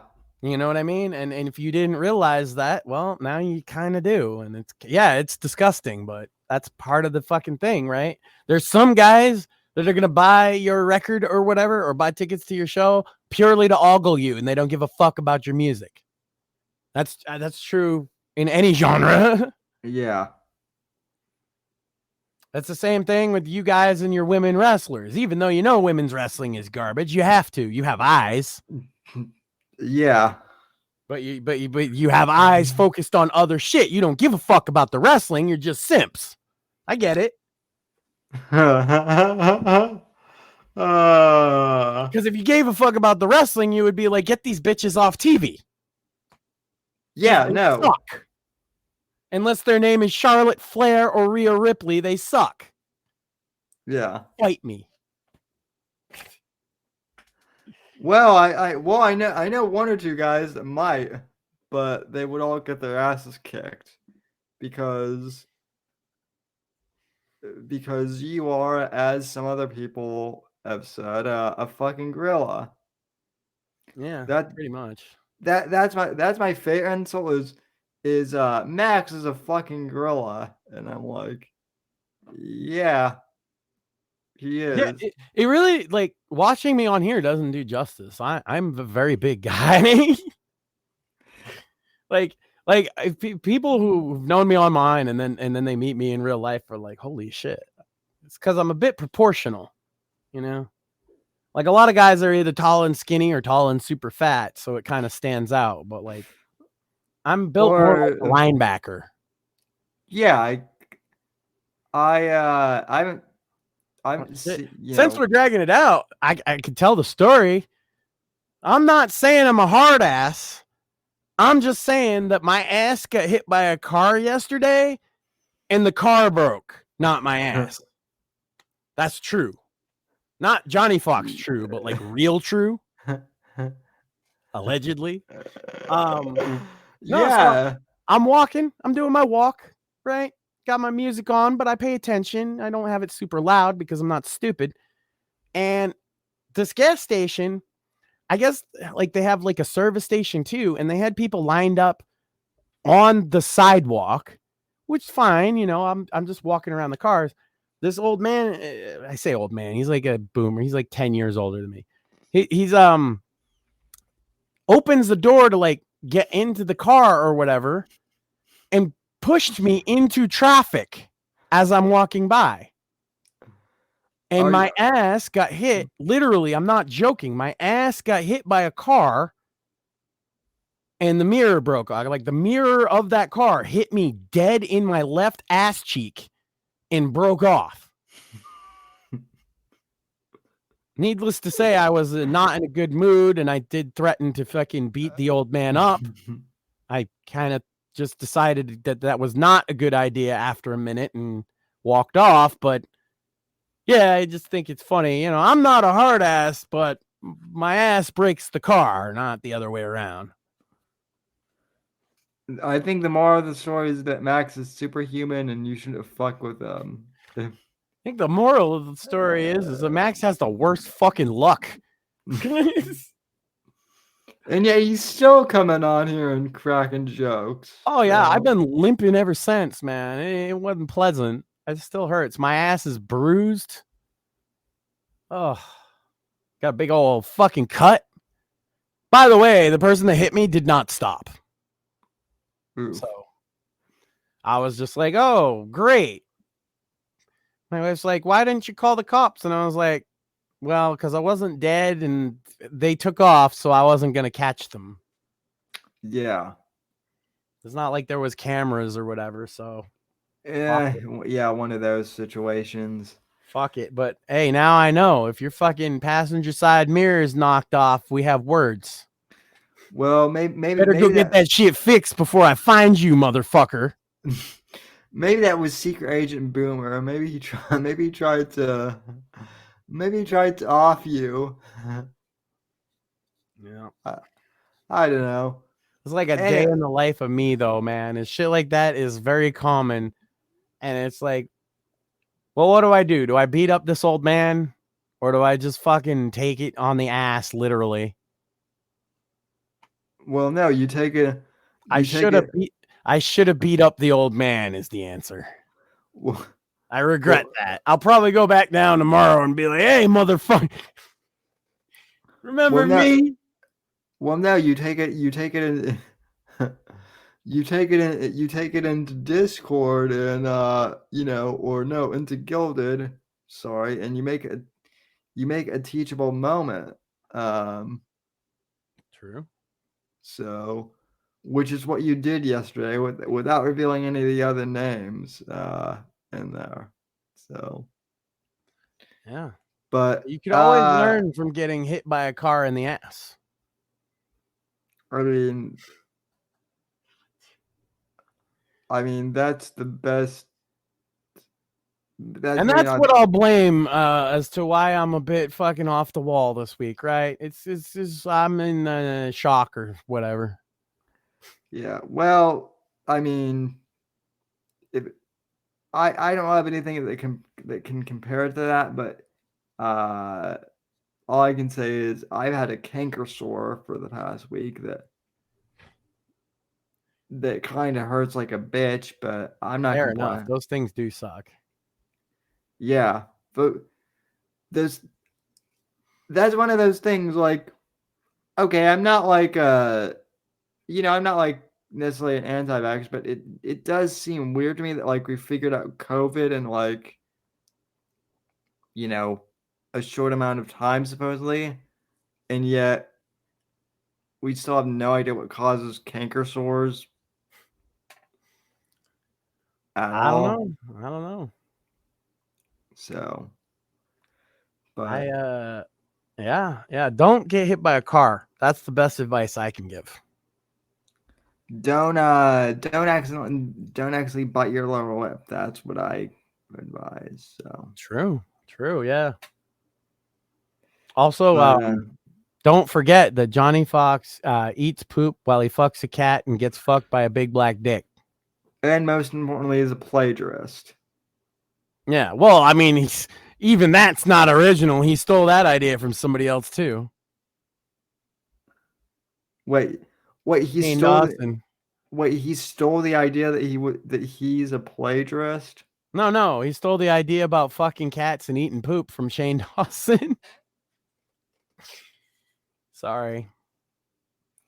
Oh yeah. Now we're gonna get fucked with. Now we'll get real sued. Be great. Well, look, My wife won't like that joke at all, by the way. She used to like that Shane Dawson guy, and then it came out that he said he fucked his cat or whatever, and I never let her forget it. And yeah, yeah, poor Maxine Sand. oh, poor me. She used to fucking watch that guy in my house. I had to hear it. It's terrible. You know how fucking annoying it is to listen to a homosexual talk? Like, do you have any idea how annoying it is? We should end the show before I get us fucking kicked off the air.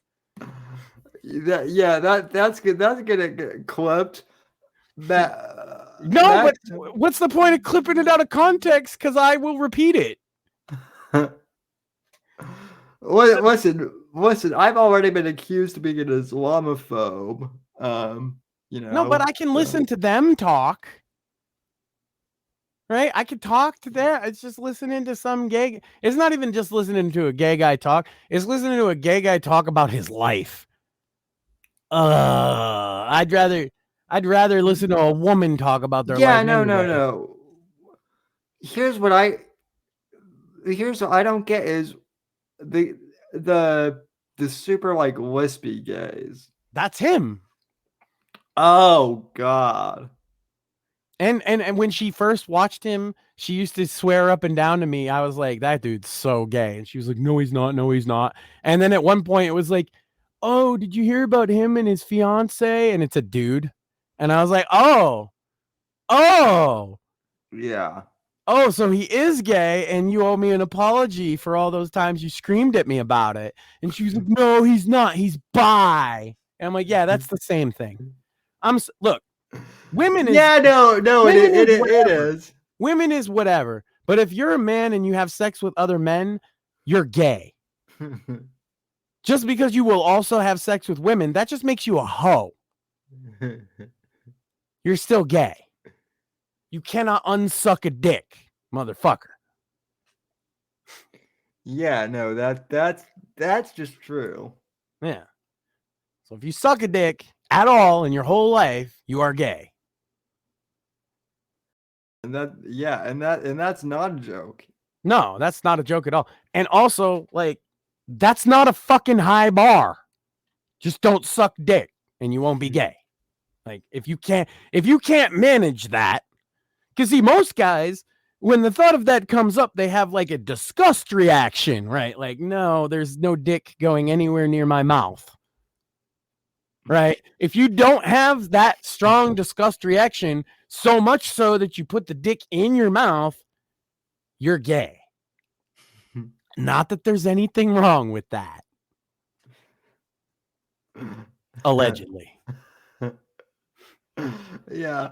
Alrighty, Max. I think I've made Sam uncomfortable enough for one episode. No, I think did Apex Gala invade Max's body? No, it's just that's why I was a good, fill-in co-host. It's like we're just similar in a lot of ways. One is that we do both believe that if you suck a dick, you're gay. Well, yeah, no, I unequivocally believe that. And in fact, a guy I know once was like, "I'm not gay, I'm bi," and I'm like, "No, you're still gay." Yeah, you're gay, but you're a hoe. That's all. You're still primarily gay. Because it takes a large amount of fucking homosexuality to put penis in your mouth or anywhere else. Unless it's your own penis, and even then it doesn't go in the mouth. Yeah. With your hand. Or a vagina. Yeah. Or a girl's mouth. What about getting your dick sucked? See, that's where it's a little bit of a gray area. I still think gay if a dude sucks your dick, but some guys say not. No, it's gay. Yeah, that's pretty gay. You know, I mean, he's super gay for sucking it, but you're still pretty gay for like letting him, you know? Yeah. I guess there's degrees of gay. Yeah. My thing is, if you're gonna be gay, just please don't fucking lisp. That's my only request. If you're going to be straight, act like a fucking man. That's my request. I'm so sick of fucking Zoomer, effeminate bullshit. Grow a pair. Put some fucking, you know, they say like this is the thing. Like kids think it's an old wives' tale. Like when they say that'll put hair on your chest. No, like things really will put hair on your chest and make you a fucking man. There are things that do that. Drink fucking way too much whiskey. That'll put some fucking hair on your chest. Have a near-death experience. That'll put some fucking hair on your chest. And also maybe pump up your fucking testosterone. Because as I understand it, the average T level among Zoomers, as they've tested it, is between 3 and 400 nanometers. I'm sorry, nanograms, what micrograms, whatever they call it, NM. And it used to be 1,000. Yeah, mine's like 1,000. Which my doctor was like, yours is almost high enough where we should be a little concerned. Not to put it out there, but it was like the 1,200 mark. And he was like, yeah, it's a little high. But of course, when it's a little high, they test you for certain things, testicular cancer being one of them. And I came back clean, and they're just like, all right. So you're a manly man, basically. I guess. No, because that was like, if like 1,000 was average 30 years ago, right? Then 1,200 would have been normal, right? Yeah. Because average would be about the 50% mark, right? So 1,200 would be like the 60% mark. Like 60, yeah. You know, yeah. Grow some fucking, get some fucking tea, eat some fucking shit that's not full of BPA plastics. Fucking get some hair on your chest. Sammy's got hair on his chest. What are you doing? You know? Yeah. I won't show mine because it's, I mean, there's too much already. No, I'm much hairier underneath my shirt than I am. That's my point, though. The fucking crippled guy is more manly than some of y'all. Yeah. So. Do something stupid. You know? I started a political podcast when I was 14. Well, yeah, I kind of meant like life-threateningly stupid. No, I you know. I had to do the self-dunk, though. So. Yeah. It's like, what did we used to do? I mean, go outside's a good one. Get off the fucking computer. Stop talking about Israel on fucking Twitter. Ain't good for you. Oh, my favorite thing is Zoomers now also claim that they invented going on walks. Yeah, I was laughing at that. She's like, guys, I invented a silent walk. It's when you go for a walk and you don't look at your phone. Yeah. Wow, Zoomers are real smart. Can't believe they figured that one out. Yeah, that's like one of doing 30 miles a week without a phone, but whatever. Yeah. Since I was like 15, I've always walked. I didn't even know. Here's the thing, Sam. My son, 7, right? I did not have a cell phone and certainly not a smartphone until he was born. So 2017, 2016, 2015. 2015 is the first time I ever had a fucking cell phone or a smartphone. Wait, you're talking about like you're not just talking about like a smartphone, you're talking about like a cell phone, period. Period, yes. That's actually amazing. Well, I always called it what it is. I don't need an electronic leash. If people need to get a hold of me, I'm not hard to find. I have a house phone you can call. I have a business phone you can call. I don't need a phone with me every second of the day. But then when we had the boy, she's like, oh, it's fine. I get a fucking phone. Yeah. Yeah, no, it is. If not for that, I would not have one today either.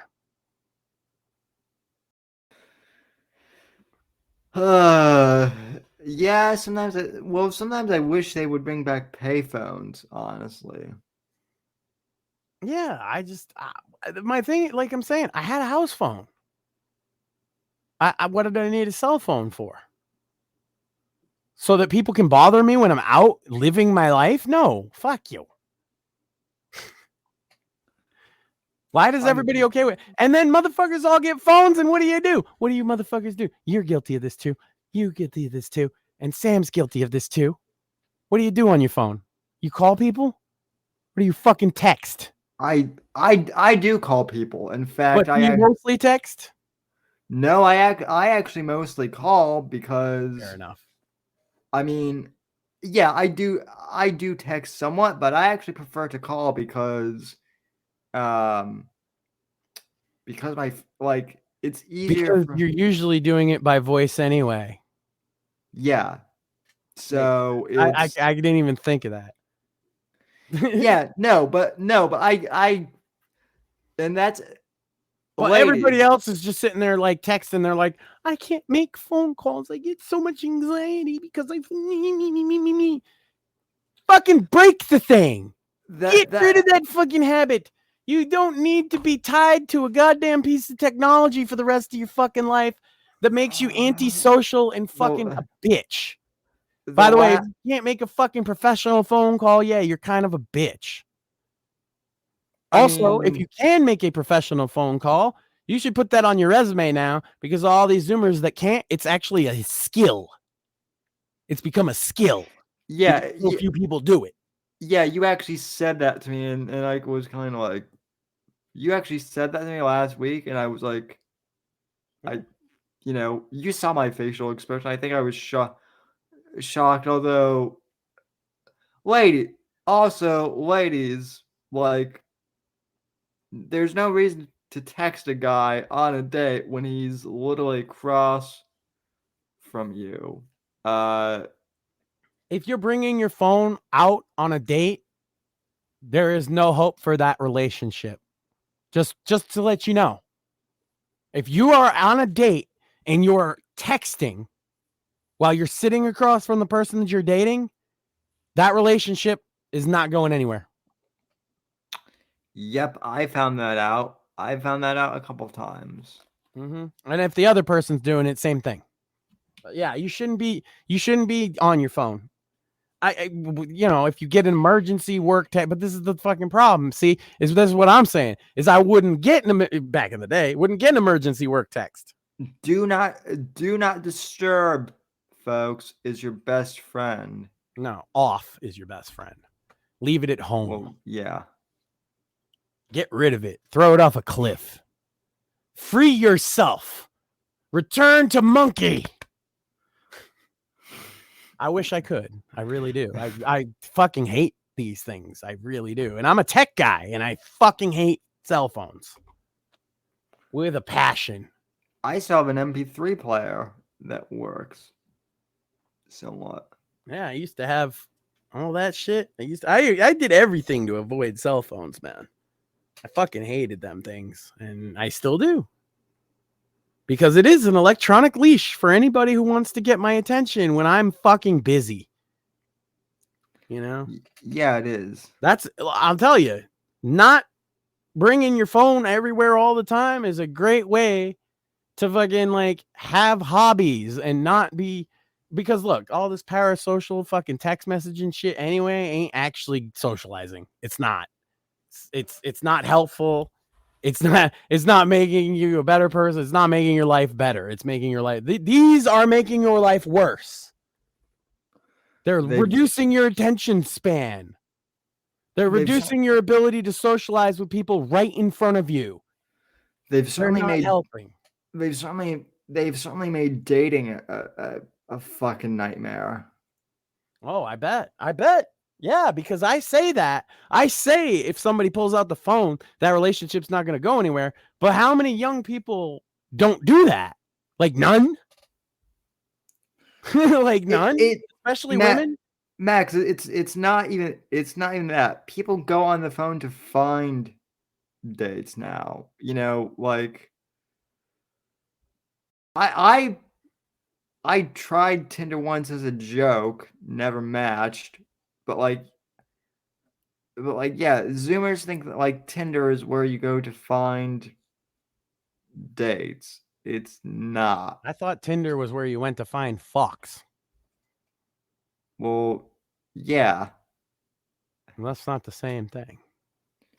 No, but I mean, if you're just hooking up just to fuck her, then she's sitting on there on the phone all day. Who cares? Because it's not a long relationship. I'm saying if you have any hope for a relationship, even if if she's on her phone, that's on her. That's my point, though, Max. But you, gentlemen, if you're on a date, put your phone away permanently. And I do. Yeah. Do not sit there on your phone, even if she is. Be polite. I'm telling you that relationship's not. If she's on her phone, that's not going to work. It's not going to work out. Okay. But even if she does, you make a habit of not doing it. Talk to them. Ask about them.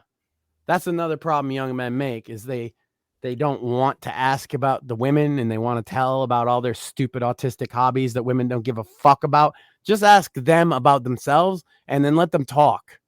And gentlemen, if you can't listen to the woman answer the questions about herself because it's annoying, and again, that's not going to work out. That relationship's not going to work. See, you can't stand to listen to her. It's not going to work. I did, but all she wanted to talk about was how much she loves Starbucks coffee, and like I asked her what she wanted to do with like her life, and I think she heard me, but I'm not sure because she went on to talk like her favorite Instagram filter or something like that, and I could. Right, and so you didn't take my advice then. Gotcha. Yeah, that's the kind of inane bullshit they're going to talk about. All of them. Whether it's a good woman or a bad woman, it doesn't matter. Yes, you have to sit through that, Sam. Yeah, no, I realize I'm going to have, but like, do I have to pretend to know? No, you don't know anything. Have her explain it. Yeah. No, well, no, because in That's interesting. I'm not on Instagram. How does that work? In my defense, I did ask like about because she talked about Starbucks, and I asked, I'm like, I've been into Starbucks in forever. What is that like? And she looked at me like I was a space alien. That's what's fascinating. I need to give classes on this shit. I swear to God. Yeah. Women are weird. Yeah, it's a surprise, but like they're gonna talk about shit that's inane and boring and that you have absolutely no interest in. Just like you want. This is why I say young men are like more womanly than they fucking think. Just like you want to do. If you want to just talk about yourself to a woman on a date the whole time, you're being womanly. The woman's supposed to do that, and so if you're the man, you kind of have to let that happen. I see. I don't. I'm not saying you. I'm saying that you know what I mean. All these guys want to talk about their fucking favorite video game or whatever, or their favorite fucking train, or I guess I'm just a little shocked because I've heard that like women are supposedly like the smarter like gender, right? Like, from who? Women? Well, seriously. And like you know, like the IQ averages don't back that up, right? Well, yeah. Now, since college, I've figured that out. Like, right. Just wanted to make sure. Yeah, no, they're not the smarter, at least in the terms of what we measure intelligence by. Although their IQs might not be as high, but their empathy quotients are very, very high, and you gotta blah blah blah. Like, look, Well, the thing most women aren't that fucking into any of the fucking intellectual pursuits that you're gonna be into. That's not how women are. The thing that I've heard more is that like women mature faster, and I'm not quite so sure about that necessarily. I don't know. I see a lot of young girls fucking being very immature these days, although young guys too. No, that's what I'm I see saying. guys in their 20s that look like they're 15. If you don't look like a grown man, people aren't going to treat you like one. And that doesn't mean you have to be very tall or muscular. I'm not. I'm But- 5. I'm like 5'4". But if you look like an adult and you treat yourself with some semblance of seriousness, you can overcome that. Yeah. No, people think I'm like, some people think I'm a manlet, and in my defense, I'm sitting down all the time. True. But like, I also look like I'm in my mid-30s. So Yeah. Well, look, it's easy for me to say being giant and intimidating, but like, yeah, being intimidating in some way, women like that. This is why a lot of these guys can't catch a fucking bite even for a date. It's because there's nothing intimidating about them. They're weak. They come off weak. They look weak. They have little flimsy little wrists. They don't get tans. They don't work out. They want to talk about their video games. There's nothing like about their life that they want to talk about. You know what I'm saying? Like what they're doing or like what their ambitions are. They want to talk about stupid, inane bullshit, just like the women do. And that's why the women don't need you to talk about the stupid, inane bullshit. That's what their girlfriends are for. They don't want to hear that. You know what they want to talk about? Them. yeah. You want to be a good date, be a good listener and ask questions, and the kind of questions that are really lame, like, oh, really? Could you tell me more about that? That's interesting. That's it. Let her talk all about herself for fucking 3 hours. If you do that, you might end up hitting that pussy at the end of the night. I'm not even joking. That's not a joke. Yeah, no, I believe you. They might not know a fucking thing about you from the entire date because you haven't said shit about yourself. Still, they'll think that you're such a nice and good guy that that's how the date ends. I know. All you got to do is listen and ask questions that give her an opening to talk for at least another 5 minutes. Well, I'm a pretty good interviewer, so as long as all I have to say is tell me more and she can just talk, I'm happy. Always talk over Sam. Please, ladies, please do that. Yeah. At this point, it happens so much, it must be a fetish, right? Yeah. Except when I say I don't know a thing about Starbucks, then the whole fucking place goes quiet. Well, here that wouldn't be a problem because we don't have those. What's a Starbucks? That's a coffee place, right? No, I'd literally would have to go like 45 minutes to find a Starbucks. Like easily. 45 minutes or more. Probably more. Probably like an hour. Probably have to drive an hour for Starbucks coffee. But Dunkin' Donuts will be across the street from a Dunkin' Donuts. And then right next to that will be what we call Honeydew, which is a local donut chain. I have a Dunkin' Donuts right down the street from me. So yeah, Starbucks just isn't a thing around here, which is good because their coffee tastes like ass. I mean, you're not wrong. You know, Dunkin's quality has dropped. It's a little bit, but like the thing with Starbucks is it's a thing where mostly white women go to it's their equivalent of the bar, basically. That's the best way. Yeah. From what I understand, it's like, so yeah, and that's why women enjoy talking on it, I guess. So Yeah, I'll never get it, but I would have let the girl talk about it all fucking night and been like, "Oh, that's great. What kind of coffee do you like?" "Oh, yeah." yeah. Luckily, Yeah. my wife's not a Starbucks person. Yeah, no. If you had actually met me while I was still in college, especially yeah, things might have been different. So I might actually have an Australian wife by now. So Oof. Ugh. I thought you liked humans, though. no, she was really hot for an Aussie.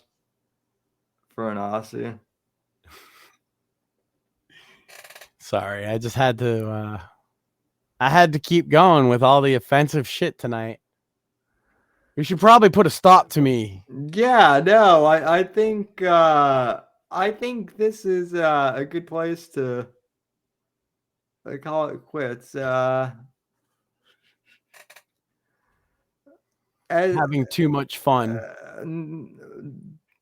We could keep going, but we'll just keep derailing.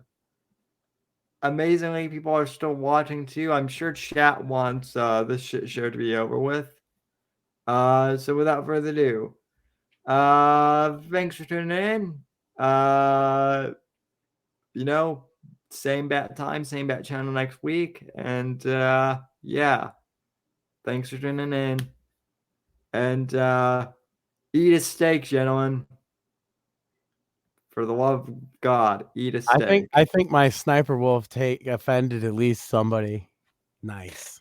I believe that. So doxing is cool. Yes, doxing is cool and fun. That's what I said. You can quote me. Alrighty, folks. See you next time. Thanks for listening to The Whitfield Report on the NGC Network. Please visit Sam's website at www.thesamwhitfield.com and support Sam on Patreon at patreon.com/Whitfield Report. Until next time, God bless, God save this great nation, and God, freedom, legacy, in that order.